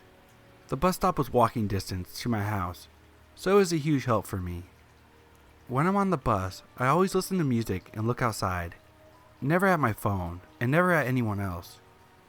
Guess that's how I never noticed the man always looking at me. One day I went to go on my computer to send memes and chat with my boyfriend through Facebook. Dude sits down in the chair next to me, looking at my memes, and says hi. Dude startled me immediately. He was like, "Hey beautiful, thought I'd finally come by and say hi. I see you on this bus a lot, and thought you might want some company, you know? Who are you? And I think you're pretty. I gotta go to class now. I leave, but not heading to class, just in case he follows me." He follows me a little bit, then turns around and leaves. After my class, dude shows up at my bus stop at the exact time my class ends and waits for me. Says the same stuff as last time. He repeats it for about a week until I finally tell the bus driver. The dude is following me and is creeping me out very much. The bus driver proceeds to close the door and drives off, leaving the creepy guy before he could get in. The creepy guy starts telling his classmates he's gonna get laid soon. The only reason I know is because one of his classmates is my best friend. I pointed out to him my creepy stalker, and my friend said he keeps talking and attempting to hook up with a chick, and that he said he might get laid soon. The next time I saw him outside of my class, I cussed him out. He proceeded to say, "Sorry baby, I won't do it again. I'm not your baby, and back off or I'm calling the police. I'm serious. I don't even know who the hell you are." After that, I never saw the guy again.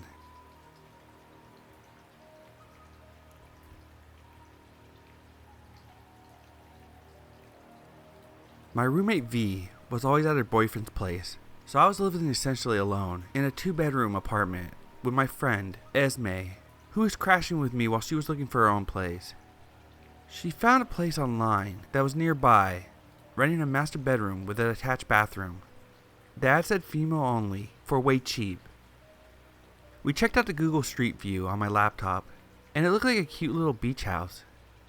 She then rode her bike over there to check it out. She said there was 2 beach-type white guys, a young, disheveled stoner guy, and a middle-aged parrot-head guy that would close talk while giving her obvious elevator eyes the whole time. She's a pretty, petite Mexican girl, and was about 21 but looked a lot younger.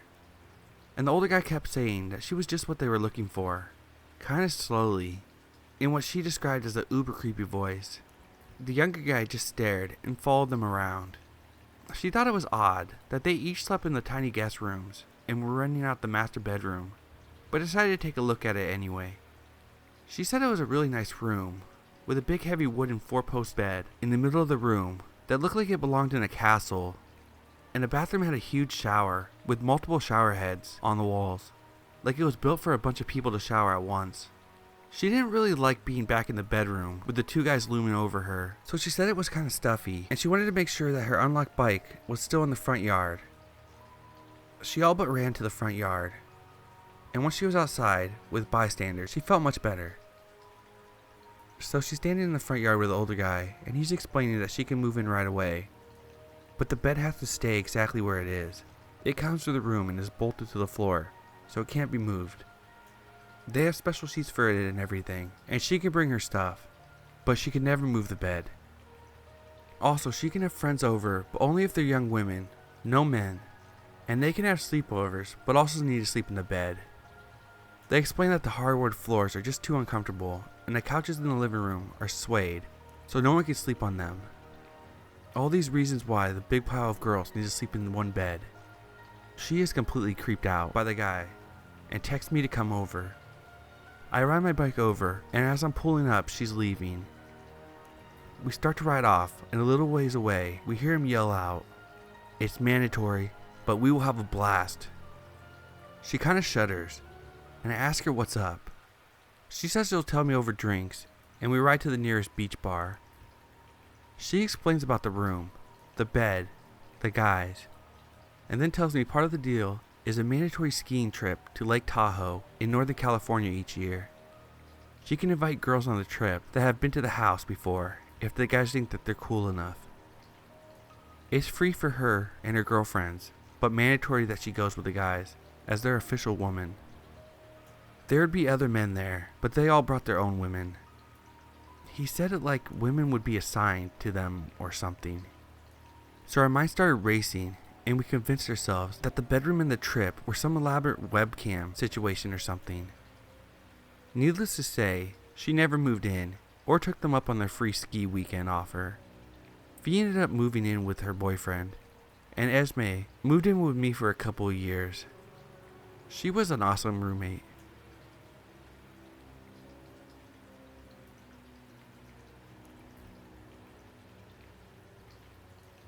I'm a 20-year-old female and started working in a call center last year. It was a team of around 40 people, so we didn't exactly all know each other well. There was this one guy that was 35 years old. I'll call him Craig. I could always sense that he was watching me. He had perfect view of me at my desk from his, and his gaze would follow me whenever I walked anywhere. I never paid much attention to it because I didn't know him at all. One day I turned up to work and was called over by a couple of girls that I was friends with. I knew something was up because of the way that they were acting. They explained Craig messaged one of them asking for my number, saying how keen he was on me. I was immediately uncomfortable. There's quite an age gap between us, and he always gave me a weird vibe. I felt weird, but sort of brushed it off and laughed with my friends. I didn't let him get my number though. That day, we found out that Craig had lost his shit at the office after the rest of the staff had left the day before. He was abusing management and throwing things around the office. He ended up being fired and banned from the building. Later that night, I received a message request on Facebook. It was Craig. The message said how attractive he thought I was, and that he could never stop staring at my ass, the fantasies he always had about me, etc. Basically just really disturbing stuff to hear from someone you've never even had a conversation with and was significantly older than you. So that's when it started. For the next 5 months I got a message every single day. Management and security at work were all informed of what was going on, as I had concerns that he would show up to the office to see me. I was constantly worrying that he would try to find me. I had thought of just blocking him, but my friends made the point that something like that could just aggravate him. I just put up with his messages and calls until one day it stopped, and I still don't know why.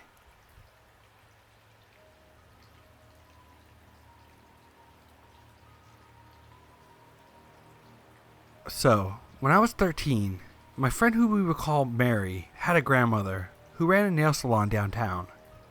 I grew up in a really small town in Alaska. When I was younger, it seemed like a really safe place. But as I got older, I realized just how corrupt and horrible it actually was. But at 13, I still wasn't totally aware of it. After school, Mary and I would always walk to her grandma's nail salon. It was in a building with a few other shops, and we would kind of just hang around and browse. There was a Thai restaurant that was our favorite, and we'd eat there a lot, and were pretty good friends with the restaurant owners. After some months of the same routine, just hanging out every day caused me and Mary's family to become like family. Her grandmother, who we'll start calling Gretchen, had the idea of wanting to open a little coffee stand in there. The other shops were cookware stores, a clothes consignment shop, a game shop, and some other random ones. So we figured that it'd be a nice business, and she wanted Mary and I to work at the coffee stand while she was in the nail salon. I partially believe it's just because she wanted us out of her hair. Anyways, we went and trained properly. But since we were 13, we were being paid under the table. We had it set up right in front of the Thai restaurant.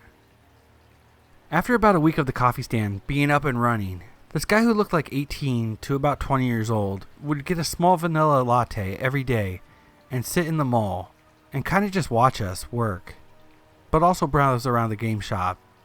So we just thought he must have just lived nearby and liked to come there every day.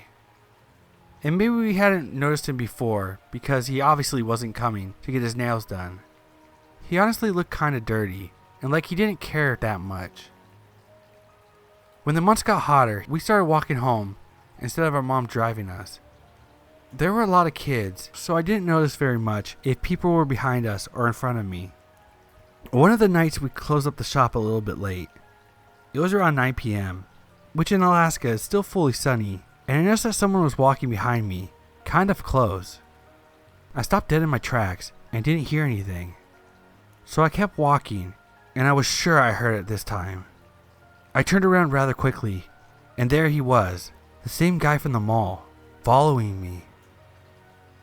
I was 13 and shy, so I just kept walking and made a loop around and just walked to the mayor's office because the police station was too far. I called my dad from there because I felt much safer if he came to get me. This repeated in slightly different ways for about the next 2 weeks, and eventually, I don't know how to this day, he found out where I lived. He would knock on the door, leave flowers, call our parents' phone, all kinds of crazy stuff. My dad finally helped me get a restraining order, but it took about a month to get anyone to take it seriously and to come see him at my workplace, as we had no idea what his name was. Once that was in effect, it stopped for only about 1 week, and then he started showing up again. He continued to stalk my home, and even hanging out by the fence of my school when school was back in session. Finally, I had enough. I moved in with my mom because she was, frankly, a better parent to me and taking it more seriously. She lived so far out that I couldn't walk anywhere, and she had no electricity or running water, but I didn't care anymore. I felt much safer and so much more loved. I quit that job, and I took the bus every day. Eventually he just disappeared, and I never heard about or saw him ever again.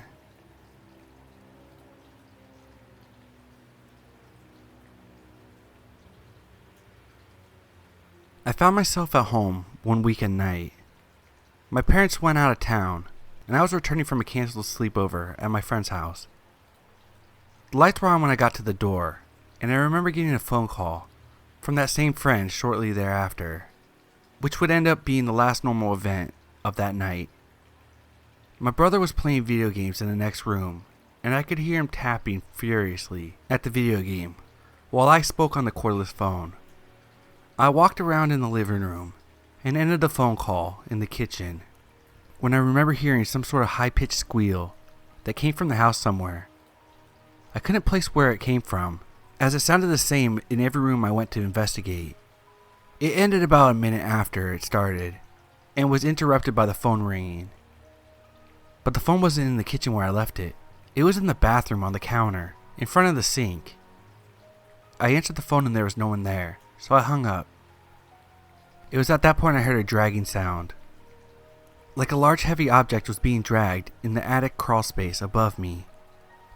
I followed the sound as it slowly navigated from room to room, and ended up in my parents' bedroom, who at the time still had a waterbed. After the sound made it to the far wall, it stopped and the phone rang again, and this time it was my friend on the other line. I told him what was going on, and he told me to be careful and call the police. After I got off the phone, I laid down on the waterbed. I then heard a knock on the door and answered it quickly, but no one was there. It was at this point I called my brother from his room to check something out. I stormed into his room, and there's nobody there. His bed was made and his room spotless. Neither the console nor the TV was on, and the controller was wrapped and unplugged. There's no way he could have hid and cleaned his room in those few seconds it took me to make it to his door of his room. I had been alone the entire night, hearing for 20 minutes straight my brother playing his game that he was not present to be playing. The phone rang again, but again, it was not where I left it. This time it was resting on the kitchen counter, where I originally left it. So I walked through the entire house to answer it. It was my friend calling again, this time saying that the call was dropped for some reason, and he was trying to call me back. I explained to him what just happened, and I heard another knock on the door. Since I was standing right next to it, I peeked through the window within 2 seconds of the knocks, and there was nobody there. At this point I opened the door and stepped out to the porch to make sure I didn't see anyone running away, as I had a large wide open yard, and there's nothing to hide behind. I walked into the front yard and looked around, but couldn't find anything. I found myself engaged in several more minutes of talking to my friend before I got off the line. And it was at that moment where I realized that the place I had been staring at while I was talking were 2 very large black, reflective eyes looking back at me. The figure was tall and lanky, and stood about 10 feet or so from me. The most notable feature he wore was an inhumanly large smile, and he was grinning with oily mechanical teeth from literally ear to ear. Despite me staring directly at him for more than 5 minutes, I pretended that I didn't notice him, and through willpower alone, made it back inside the house without running as fast as I could. Instead, I walked calmly. I remember feeling like if I ran, he would chase me, and somehow knew that he would have caught me easily. I barricaded myself in my room for the rest of the night, but did not fall asleep. The sun came up the next morning and my parents were home. Nothing like that ever happened before, and nothing like that has ever happened since.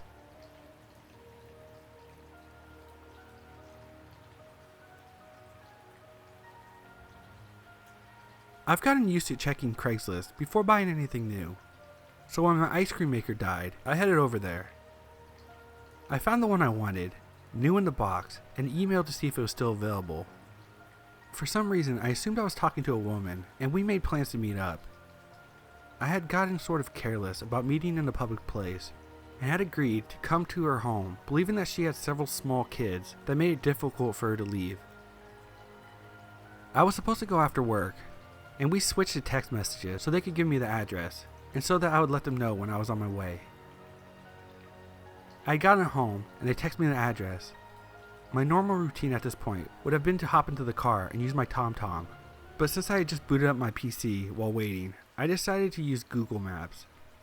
I typed in the address, and it showed that a registered sex offender, violent sex offender, and child sex offender lived there. I googled the phone number and the same person came up. I let them know I wasn't coming, went to Walmart, and spent $5 more to buy it there. So Mr. Sex Offender, who tried to lure me with ice cream, let's not meet.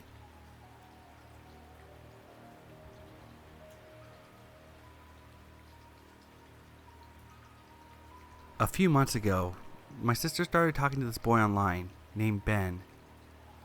The two of them had a lot in common and were only about a year apart in terms of age. We didn't think anything of it at first, because it's normal to have online friends these days. My sister is really introverted, so it was nice to hear that she had someone to chat to. From what I understand, Ben was also there for her emotionally too, if that makes sense. My sister became quite attached to him. Ben also introduced her to a few of his friends as well. They all seemed like your typical edgy teenagers, the kind that post selfies with emo song lyrics and stuff like that. Ben seemed like a normal, caring friend, and even messaged me a couple times when he was concerned about my sister being upset. He seemed genuine, and I was happy that my sister found someone like this. One day, my sister asked my mom if she could meet up with Ben in the city. He lived in another state and had organized to spend a week in our state with his aunt, so it seemed like the perfect opportunity for them to meet up. They arranged a date and time to meet in the city, and my mom had accompanied her. When that day came though, he didn't even show up. He made some excuse up that his aunt wouldn't drive him there, and we figured she was probably concerned about Ben meeting someone he had only known over the internet. I admit, I did have a really bad feeling about their meetup while we waited for Ben to show up, but I stupidly ignored it. My sister, understandably, was quite upset that he hadn't showed up. Ben messaged me to apologize to us for having to run around after him. He explained that his aunt can be unreasonable sometimes. At the moment, I genuinely believed he was a decent person and wasn't lying about his situation. After a couple of months passed, with just the two of them chatting away like normal, at some point, my mom gets the idea that she and my sister could fly to his state and meet him. Ben liked the idea, and so they ordered their flight tickets. One day out of the blue, my sister burst into my room, clearly frightened. She told me to block Ben and the two friends he introduced me to earlier. When I asked why, she explained to me that Ben had been a cover-up identity for a person that had previously threatened her using another account. All of the pictures he posted were from someone else's account. She found this out and confronted him. His two friends that we had chatted with on posts and everything were all fake accounts run by him to keep up the illusion. The person, after being confronted by my sister, admitted that they were keeping tabs on my sister. They had been chatting for months, and she had likely told him personal things too. The flight tickets were immediately canceled after my mom found out, and we were all spooked about the whole thing. I still am. I am even a little paranoid to share this. We couldn't tell the police because my sister was a dingus and didn't keep a copy of the messages the account sent her. The account was taken down after we informed the guy whose pictures were stolen about the incident. So whoever this person is, let's never cross paths again.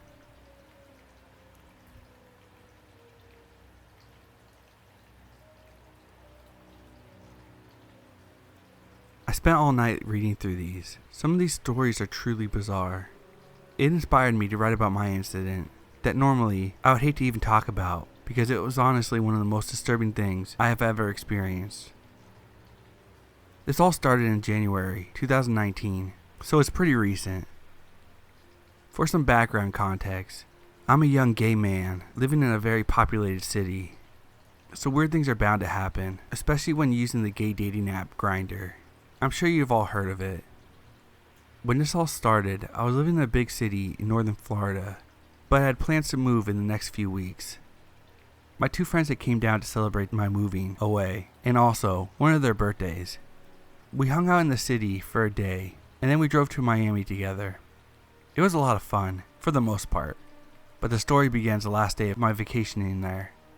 We were at a brunch place, preparing to say goodbye to the city, and drive back home, so we could pack my things and relocate them to where I live now. I received a notification on Grindr saying that I had received a new message. I opened the message and it simply said hi, or something of that sort. It was from a blank profile, and it said it was sent using the feature called Explore, meaning this person wasn't local to Miami, but lived elsewhere. I replied, not minding the faceless profile, because a lot of men on the app weren't open with their sexuality and didn't want to take the risk of people in their actual life finding out about them. We make small talk, exchange names and such. He seemed like a really nice person. He eventually sent me a few pictures of him, and he was very attractive looking. He asked me for my number, and I was so flustered by Miami and saying goodbye to my temporary friends, and I just gave it to him without thinking about what could come of it. I now regret this deeply. We texted over the next few days, and things seemed pretty normal. We talked a lot, just casual chit-chat, asking about our careers, goals, etc. Nothing strange. And then I noticed a notification from a Cash App that I had received $100 from a random username that I didn't recognize. The memo was an eggplant emoji. I was confused and started texting my friends, telling them that some random person accidentally sent me $100, and how he would have to send me more in order to ask me to return it, since that was the only way you could communicate on this app. We got a laugh out of this, and I decided to just return the money, because I would be really upset if I was on the other end of the equation, and I had generously donated that amount of money to some random person. Before I was able to do that, though, my new grinder texted me and said, "Don't ask me for any more. That's all I can give you. I will block you if you ask me for any more." I was so confused. I never asked this man for any money. I have no idea how he even got my Cash App username. I know you can look people up by using their phone numbers, but I hadn't even linked my new number up to this app yet. I replied, asking how he got my information, but he wouldn't say anything about it. I guess I just dropped it because free money, and I'm an idiot like that. Time goes on and things are getting a little weird between texts. He begins to ask me to send pictures of my feet, which in itself isn't weird. I don't like to kink shame, but something just felt very off about him at this point. It's as if I was talking to a new person. I tell him that he needs to calm down a bit and things were getting uncomfortable for me, to which he agrees. Time goes by and eventually insinuates that I should move back to Florida, to the city where he was located, and that he could take care of me. I firmly decline, which he says, "Well then, I will come to you." At this point, alarm bells are going off, and I'm thinking, I've got to put an end to this. I don't reply right away, and he tells me he's always wanted to come to my current city. What? How the hell did he know where I live? I didn't give him any of my social media, or even if I had, there's no way that he could have known because I intentionally withheld that information online about me relocating, as I was tired of everyone knowing my business. I've always had my location on Grindr set to off, so he couldn't see where I was, or how many miles away I was from him. I told him at this point, he needs to leave me alone, and I didn't wish to talk to him anymore. I didn't block him though, because I was starting to get paranoid, and wanted to have record of things he would say in case shit got super weird, which of course it did. First, he told me that he was sorry for lying, and sent me a few pictures of what he actually looked like. I hate to sound like a jerk, but something was seriously off with the way this person looked. Almost every picture had a big, disturbing smile and wide eyes staring directly into the camera, very close up. He was probably in his 30s and looked like he didn't take care of himself very well. His skin was uneven and gray, and he had a short beard that looks like it hadn't had any maintenance at all, if that makes any sense. One of the pictures looked like it might have been an accident, because his face was blurry and was very angrily looking into the camera, with a hateful, evil expression on his face. He also sent me one of his mouth, but only his big smile picture. Nothing else was in it. There was pictures of his apartment as well, and it looked almost empty, other than a small table with photographs of unknown people on it.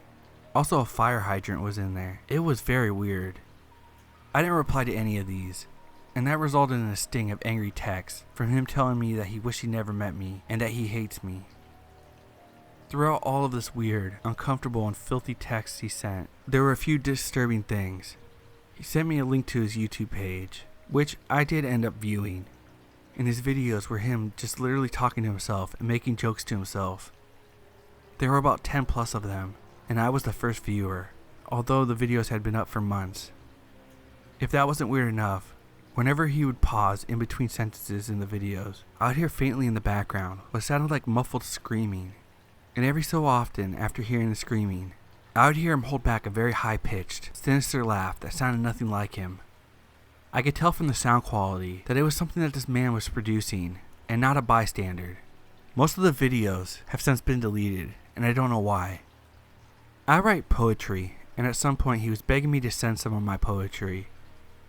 He also sent me a link to WordPress, which I also viewed, and the poems are somehow actually written by him, like extremely beautiful poems.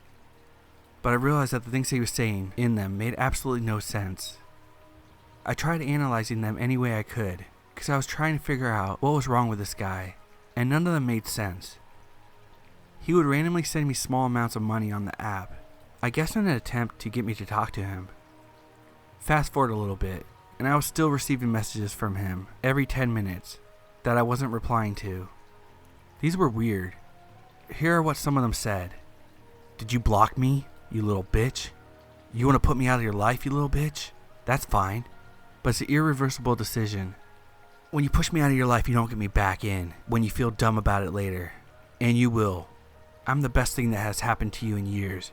It's a privilege to know me. You want to clear a space out for someone more deserving? Because you're an uppity little bitch. Not a problem. You're not getting rid of me." I withheld some of the more vile and descriptive ones, describing what he would do to me sexually, because I don't like to read them or think about them.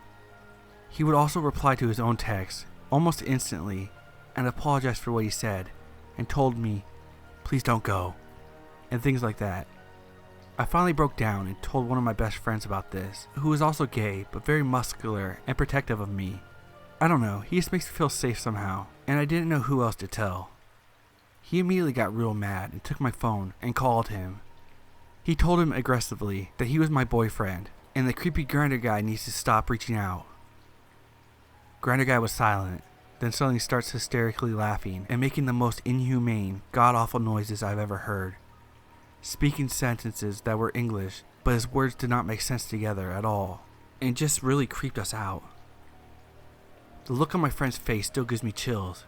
He never gets uncomfortable, but he was just staring at me with a blank expression, and it was at that moment I realized that I should have blocked this man as soon as I realized something was off. I didn't know what to do, I guess. After the call, he texts me horrible things, and then says sorry, and this is a cycle for about 15 minutes until he sends me this.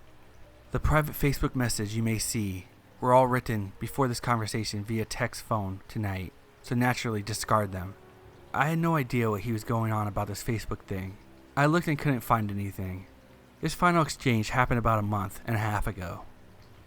I thought this was the end until about 2 weeks ago. I was exploring a nearby city with the same friend. We were walking out of the museum, and I see someone that looked very familiar, leaning against a cement wall to the left of the big stairs that were at the entry of the museum. He was staring at us, but I couldn't make anything out of it. I ignored it and we hopped on the bus to take us to a nearby restaurant for lunch.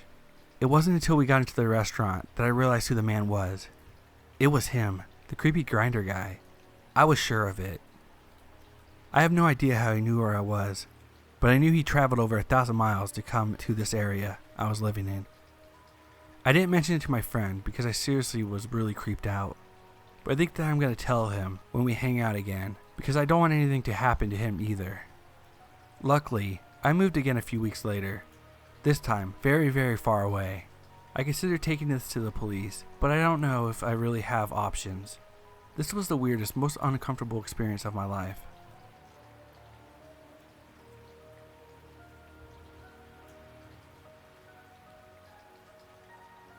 I was about to start my freshman year in high school, and unlike 97% of the kids in my middle school, I went to a school based off technology, and instead of books and paper, we used computers.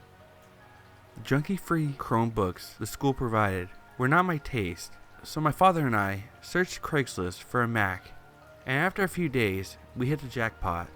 A $350 used Mac Pro in great condition. My father and I met the lady at a coffee shop. She was short, skinny, and very happy. I gave her the money and she gave me the laptop, looking almost new. We opened the Mac to go set it up. The green webcam light turns on. That meant the camera was showing our face. I thought nothing of it at first and shrugged it off, but for 2 months of using it, the green light stayed on, day and night, every time I used it. During lunch, my friend suggested that I put a piece of tape over the camera just in case. So I grabbed some duct tape from my art closet and placed a small piece over the webcam. After that, the green light finally turned off.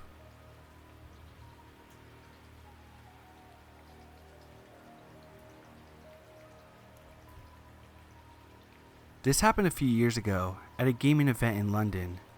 I'm very active on Twitch, and a bunch of my friends were traveling from all over to go to this event.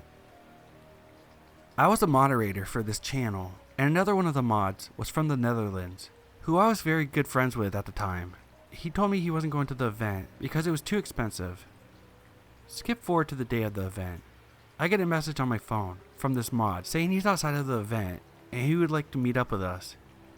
Turns out, he had been planning to come all along, but was just aiming to surprise us with his presence. At this point, it's important to note, this group consisted of 3 boys and 3 girls.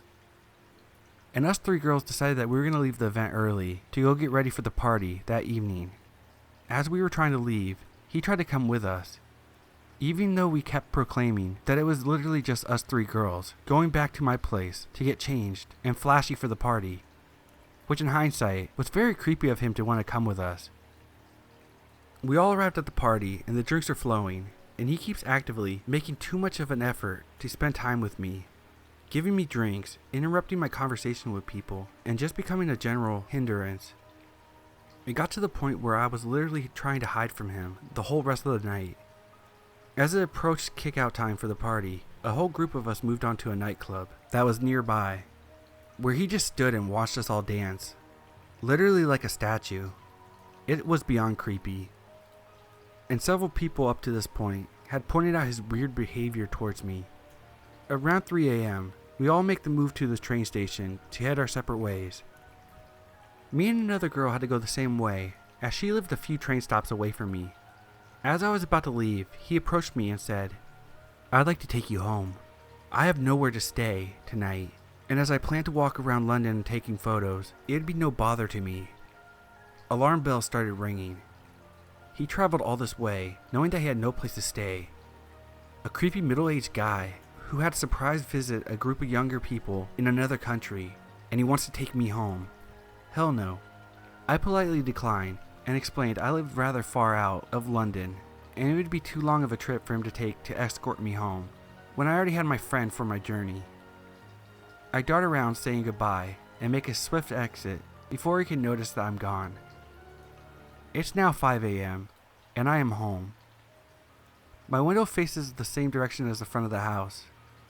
I'm getting changed, preparing for bed, and I go to close my curtains.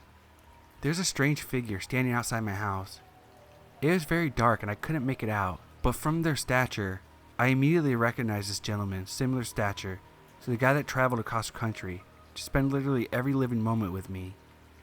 Whether it was him or not, I will never be sure, but I have never ran downstairs quick enough to make sure the front door was locked than I did in that moment. Safe to say, I didn't sleep that night.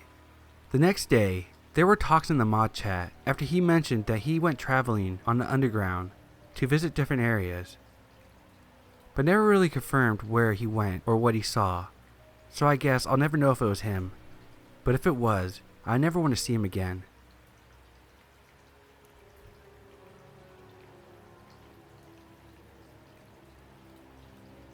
TV shows and movies usually depict abductors driving white vans or black vans. I didn't realize this until I decided to buy a white 1994 Dodge Ram cargo van to haul some of my gear I needed for work. Driving it, I've been pulled over by cops and searched 3 times for no reason, but that's another story. The point is, some people see vans as suspicious. One day while returning home, a woman pushing a stroller stared at me for a long time while I drove along my home street. We had speed bumps, and I had a lot of expensive, delicate gear in the van, so I was driving very slow. She stared at me, wide-eyed, the entire time. So I smiled at her, like a friendly neighbor does. She was staring so intently that she almost walked her stroller right off the edge of the curb. I thought it was funny, and I almost forgot about it. A week later, our HOA email thread heats up when a resident sends a notice that his wife and toddler were being stalked by a man in a white van. Fearing a pitchfork and torch mob mistaking me for a creeper, I replied to all, saying I lived in the neighborhood and I also drive a white van. I even provided my license plate number and home address. Big mistake. Jokingly, I added that I witnessed a suspicious person in the neighborhood as well. A woman with a stroller who was staring at me so long and hard, it made me uncomfortable. I provided the date and time of the incident to see if their alleged stalker was actually me. It was. Dude got triggered. He started sending me email after email, CCing everyone on the list, telling me he can read between the lines of what I was saying. His accusations became more and more ludicrous, and he started with personal attacks. Several neighbors on the email list replied saying that he was behaving badly. The emails eventually stopped, but things got even weirder. On several occasions while I walked my dog, a 10-ish-year-old girl would come out of her house, run over to me, and awkwardly chat me up about my dog, and gave me strangely intimate details of her life. I wondered why this child would talk to strangers, but thought maybe she just knew me from the neighborhood, so I politely played along. Then one day this girl shows up at my house. She said she was angry because her dad won't let her have a dog like mine. She said she wanted to visit for a while. I told her that I need to talk to her parents before I could let her visit my home like this. She said okay and left, and I never saw her anymore. I have 2 daughters, and one of their friends told me the girl who was chatting me up was the daughter of the trigger dude from the HOA email list. He had been sending her out to talk to me and taking pictures. My daughter's friend was friends with this bait girl. Poor girl's dad was making his own daughter uncomfortable, which is why she confided in her friend. The dad was sending his daughter out to chat with me so he could accuse me of I don't know what. One detail I forgot to mention. I have dash cams in all my vehicles and CCTV monitoring my front door, so the initial incident as well as the girl coming to my door were recorded. I emailed the triggered dude and kindly offered him copies of the videos of each incident. I also told him I was concerned that his daughter was behaving inappropriately towards strangers. Apparently this scuttled his plan, and I never heard from him again.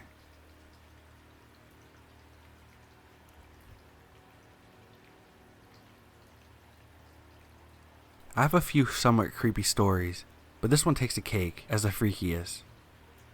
I was about 16 at the time. Anyways, my family and I went to visit some relatives we had in a foreign country. I was born and raised in the United States, but we still go back every so often to visit our relatives. My dad didn't want to keep paying for a hotel, so a few years back, we bought an apartment. This trip was our first time staying at the apartment. The way the apartment is set up is the living room is where the entrance is, and the only air-conditioned spot. My dad was still back in the United States, finishing up some business, as he was going to meet us there in a later time. So it was my mom, my 3 brothers, 1 older, 2 younger, and I. The landlord who had given my mom a key sort of was creepy from her description, but it didn't really alarm anyone that much. Also, important to the story, my mom got the key and met the landlord alone since we were still taking care of things at my uncle's house.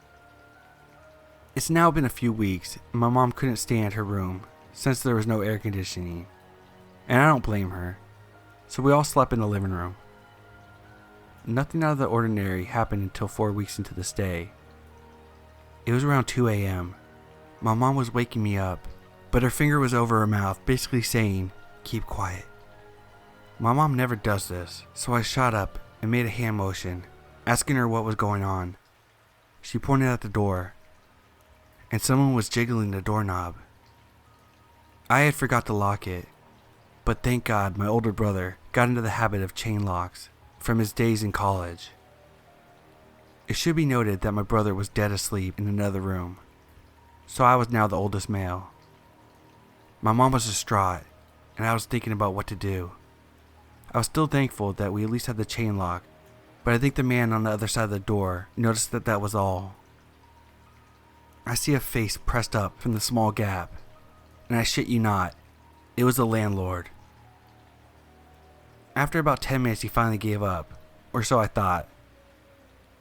The next thing I see is a coat hanger trying to open the chain lock. I finally decide to do something, so I body checked the door, slamming it shut. I locked the actual lock and yelled in a foreign tongue what would be the equivalent of "piss off." I looked through the peephole, and the man seemed surprised to hear a man's voice. I guess he assumed that since my mom was the only one to check in, that she was the only one living there. He scrambled down the stairs. All said and done, he was gone by 2:30. I looked out the window across the street at the landlord's house, and he just stared at me as he turned off the lights in his house. When we woke up in the morning, I told my brother. He still credits himself for the chain lock. I do too, but I think I deserve a little credit. We called the police, but they said there wasn't really any evidence, and it was my word against his. My mom wasn't really sure if it was the landlord, but I swore it was him. I had seen him. My dad arrived 4 days later, and we told him the story. He met the landlord and agreed he was creepy. My dad actually believed me, and my mom didn't feel safe there anymore, so we left the apartment that day. As we drove away, the landlord gave me a little smirk and a wave. By now it was daylight, and I kinda wanted to beat the crap out of him. Anyways, to the creepy guy who tried to break in and probably attack my mom, let's never meet.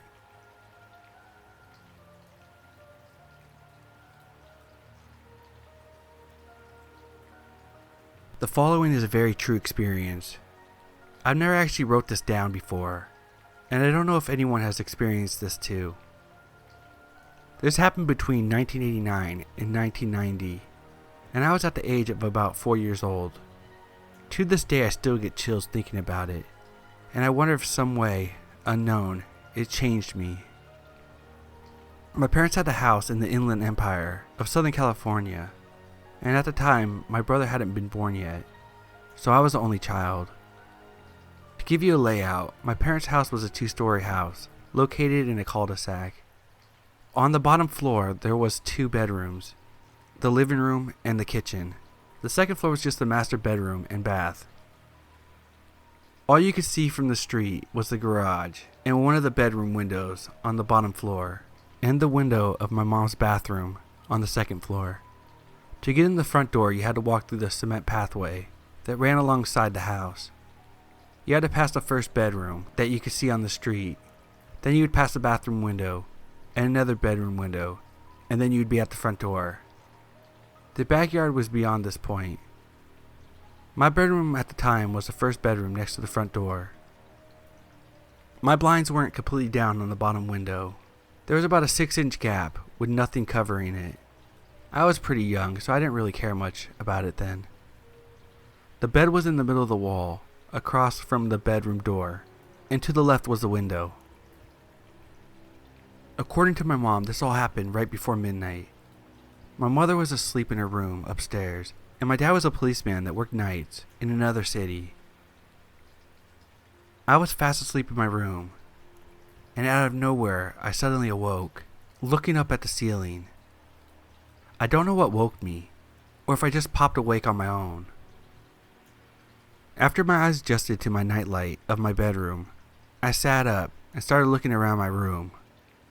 All of a sudden something caught my eye, at the window, in the gap.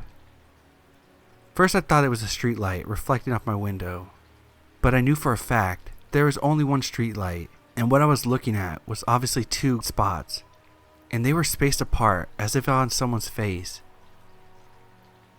Then I thought, is that a cat looking at me? And yes, I vividly remember thinking these things, trying to debunk this as a 4-year-old. I had remembered that my cat's eyes would reflect the light too, but this looked different from that. The cat's eyes would almost have different colors when reflecting. These were 2 solid, white, glowing eyes, just looking straight at me. I stared at them frozen stiff, trying to make sense of what I was seeing. I couldn't see a face at all.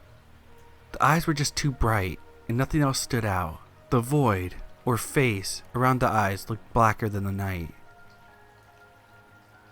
I thought again, well, if this was a cat, how would it get up to my window and look in? The curiosity got me, and I went for it. I flipped off my covers, turned my 4-year-old body towards the window, and put my feet on the floor. This is the moment the creepiest thing happened, and it will forever be burned into my brain. I got off my bed and got on my knees to get a closer look at this so-called cat. When at this very moment, this faceless pair of glowing white eyes began to slowly and steadily tilt to the side, eyes still locked on me, not blinking once. The feeling of dread and fear shot through my body.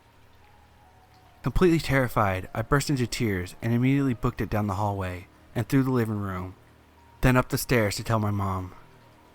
Although I was running pretty fast, it felt like it took forever. When I got to my mom, I was so upset that I couldn't get any words out. Tears were streaming down my face, and my mom was becoming seriously concerned at this point. She was able to calm me down, just enough for me to get out the words. There's white eyes looking at me through my window, on the bottom. Are you sure? My mom asked, and then I cried out, yes. She didn't even go to take a look, she just called the police. I don't remember the time it took for them to arrive, or what she said to them, but I finally fell asleep in my mom's bed. I do remember faintly waking up to a knock on the door and my mom going to open it. The cops spoke to her, and I hear her say, "Okay, thank you, good night," and she shuts the door. "Did they find him, Mommy?" I asked, half asleep. "No, honey. He said he couldn't find anyone," my mom told me softly. "It's okay now. Just try to go back to sleep." It's safe to say the next day, my window was covered. Years fast forward, and I'm in middle school now. Every now and then I would think about that night. Sometimes I wonder if that moment was real, if the eyes were really there, those unforgettable white eyes. One random day the thought came up, and I asked my mom if she remembered that night. She tells me, "Yes, of course, why?" "I don't know, just wondering, I guess." Then my mom proceeds to say, "Well, I never told you this, but when the deputy came that night, he told me that they made it a priority to get out to our house as soon as they could, because not very long before I called 911, they received another call from someone else reporting someone looking in their window in our same neighborhood." Hearing this sent chills down my spine, and to this day, I wonder who or what was looking at me that night.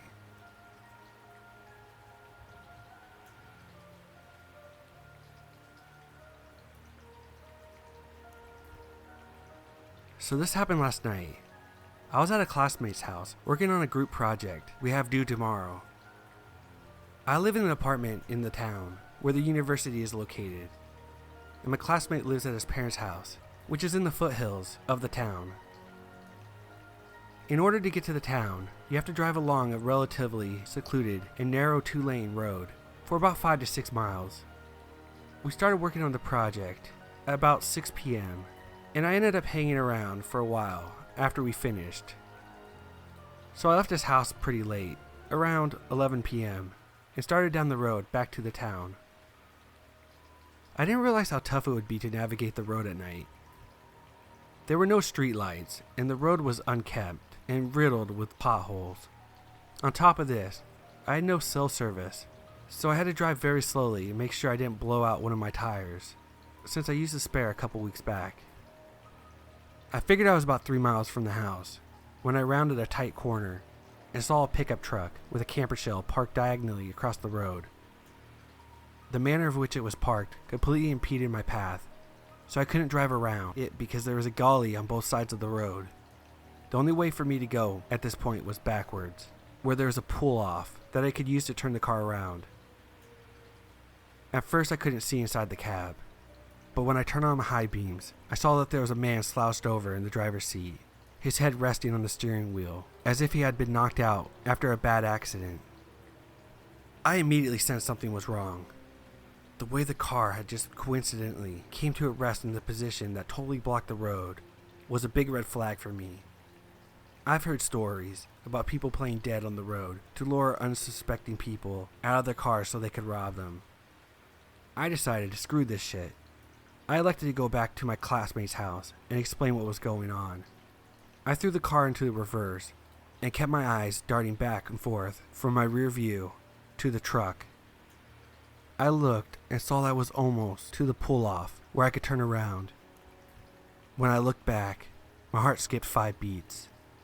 The man, who had been slouched down in the driver's seat, was now walking towards my car in a fast pace, while a few other men jumped out of the camper and started moving towards me as well. I panicked and accelerated backwards to the pull-off, which messed up my undercarriage of my car pretty bad. As I pulled into the drive, the guy had already reached my passenger side and was tugging on the door, which, thank the Lord, was locked. I only caught a brief glimpse of him, but his face appeared to be scabbed and leathery, definitely a meth head or some sort of drug abuser. I sped away and didn't slow down at all until I reached the house. I was consistently checking my rearview mirror to see if they were following me. Thankfully, they didn't follow me. And when I reached the house, I explained what happened to my classmate, and we called the cops. I was grateful that my buddy's parents were kind enough to let me stay that night. They didn't find anyone along the road matching the description, but I filed an incident report, and they said that they would look out for similar vehicles and suspicious activity. But holy shit, I'm still shook up over it. I keep getting the same adrenaline rush I got when the guys started charging me whenever I think about it.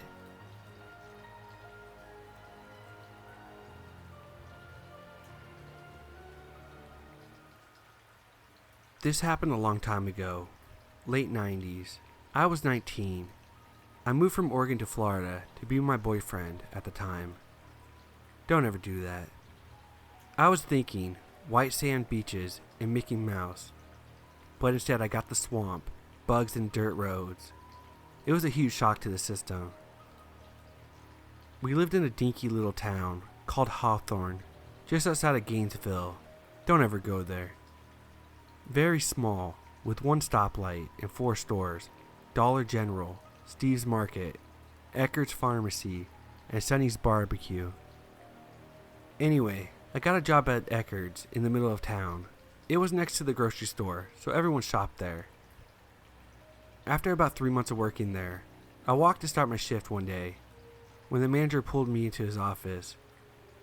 Laid out on his desk was about 30 to 40 open letters, all addressed by hand to me. "Do you know this person?" my manager asked. "No." "Read one." So I picked the cheerful yellow one. Inside were 2 handwritten letters and magazine cutouts of a woman with long blonde hair, just like me. As my manager watched on, I read the letter. I skipped around, a lot of confusion, desperately trying to find out why I was in this room. From what I read, it was mostly someone imagining what spending time with me would be like. A lot of it was sexual nature. There were descriptions and comments about my hair, washing it, smelling it, and something about the moonlight. A few sentences were highlighted. Others were underlined. My first thought was, am I getting fired? "Do you know this David Elroyd?" I said yes, I think so. The tall, lengthy guy with thick glasses and frizzy dark blonde hair. The regular who comes in a couple times a week to pick up Diet Coke and medication for his mom. Late 20s and obviously socially or mentally challenged. On rare occasions he would try to make small talk as I rang up his soda. Once or twice he would linger around the register and just stare at me. But I figured he was just trying to adjust his eyes or had poor social cues. Harmless compared to some of the other people I had met in Florida. So I didn't pay him any mind until that day in the Eckerd's office. I knew he had wrote the letters because of the strange encounter 2 weeks earlier. While working, he came up from behind me and caressed my hair. I had to remove his hands, and then he apologized. Weird. No harm. I went back to work. After telling my manager about this, he informed me that the customer was going to be banned from the store, and I was being sent home while they worked out the details. What details? Confused, I walked out the store and drove home. 2 hours after I got home from my non-shift at work, there was a knock at my door. I looked out the window to see what resembled a SWAT team. What the hell? I saw men in tactical gear with large weapons, and 2 men dressed in suits, and several ununiformed cops, in what seemed like slow motion to me. I opened the door. A female holds up an oddly familiar letter. "Can we come in and talk about these?" Realizing that everyone in town had read the letters, I wanted to pass the hell out. I didn't even know the guy. We sat in the seat on my couch and she begins to speak. Out of the corner of my eye, I see my boyfriend shooting me dirty looks from the bedroom. The female officer mentions getting the letters from Eckerd's and attempting to issue a trespassing notice. They wanted to speak to him directly, she said, because the whole department was aware of David. The officers confronted him at his residence and attempted to invoke a trespassing notice from Eckerd's store. Apparently, he was not happy about this. He insisted for over 45 minutes that it was some kind of big mistake. He was so combative and persistent, they decided to pursue stalking charges. Stalking charges? She continued, "You need to be aware that David killed and partially dismembered his mother's body when he was 12 years old. He was just released from the juvenile psychiatric facility less than 4 years ago. We found disturbing materials at his home," she continued. "We believe he's been stalking you." My mind kept wandering. But the Diet Coke, he said it was his mom's favorite drink. David was arrested the next day for stalking after he was found in the Eckerd's parking lot. But the last official word was he went back to the psychiatric hospital, at least temporarily. I didn't have a chance to read the letters in full because they were entered into evidence, nor did they explain what they found at his house, so I never had a complete picture of what was happening. My boyfriend at the time was a huge dick about everything, so I moved back to Oregon a few weeks later. Besides, who wants to hang around when Norman Bates is fixated on you?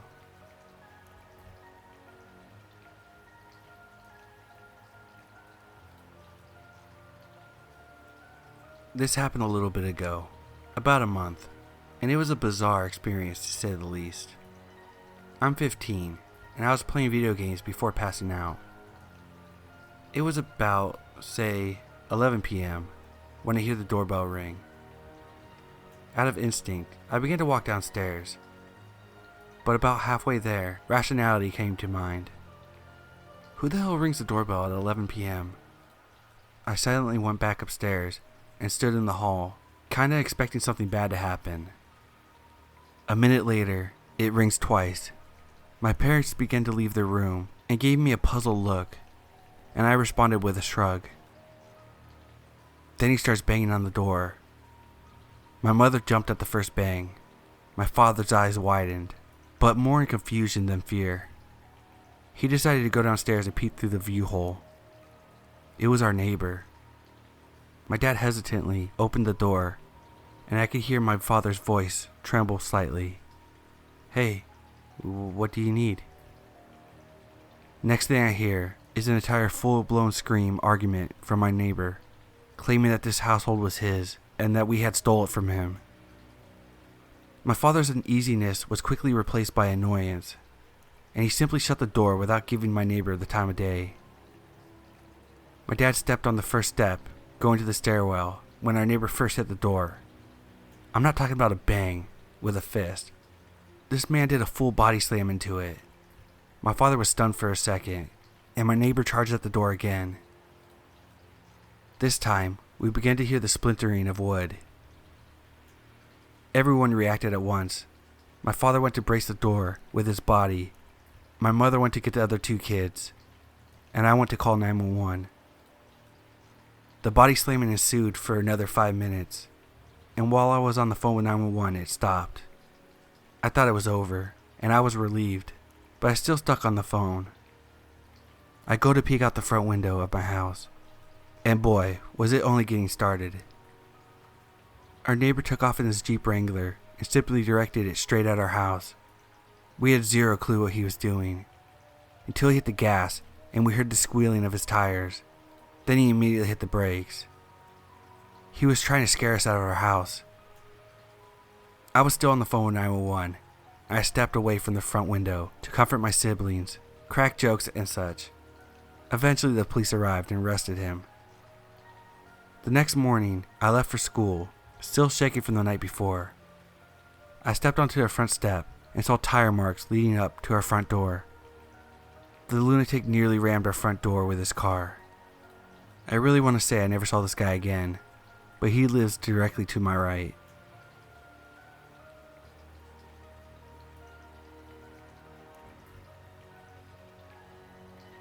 This happened last year when I was 15. Me and my friend, I'll call her Kate, were messing around in our neighborhood one day. We were on the other side of the road, playing around with sprinklers and other stuff like that.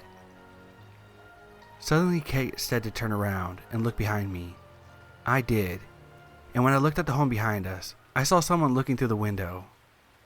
I couldn't really tell what he looked like, so I just ignored it and turned around.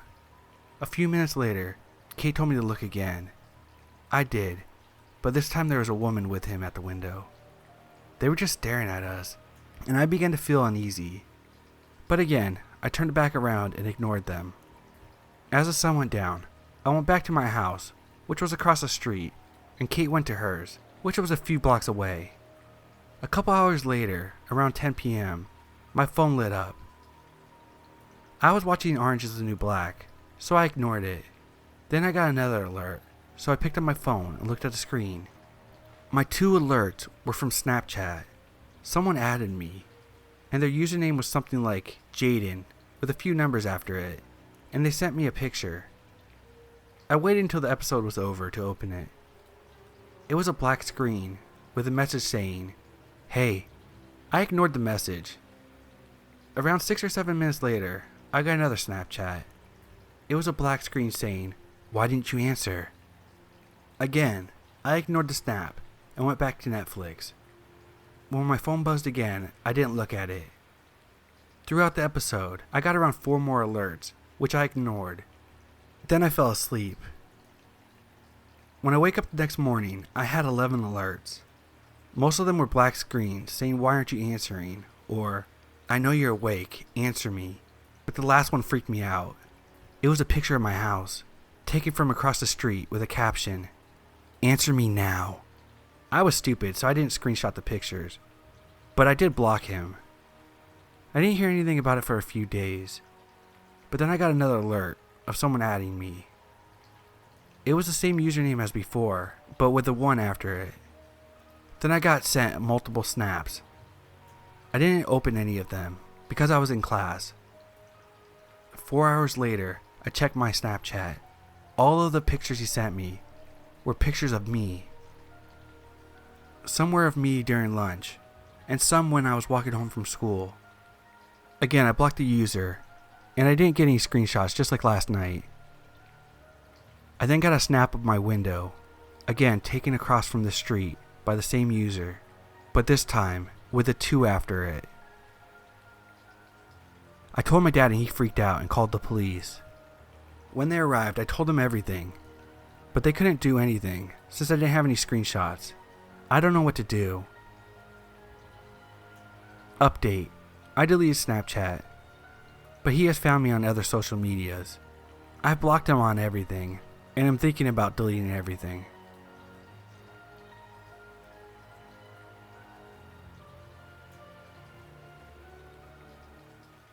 So I was right outside my apartment. An unknown person snuck around the corner and sprayed me with pepper spray while I was looking at my phone. I could make out a tall, thin man with a backpack walking away with his hands in his pockets before I lost the ability to open my eyes. There were no other people on the sidewalk in either direction. I didn't see his face. He didn't say anything or try to take anything from me or even grab me. He didn't even stick around to watch me be all messed up. He just walked away like nothing happened. I'm very thankful I was able to feel for my keys and get back into the building. But then I started to realize I could have permanent damage if I didn't get to a sink. I couldn't find my keys to my studio, and I was starting to not be able to breathe. I pounded on every door I could feel until my neighbor, whom I had never met before this moment, opened it for me. She let me in and led me to her bathroom, and I tossed water everywhere. I felt so terrible for just commandeering her bathroom and bringing that smell into her place, but I was internally grateful to this lady for helping me calling the police. They didn't find him, and now I'm wondering if this was random or this dude was waiting for me. So to the asshole who randomly attacked me for who knows why, let's not meet.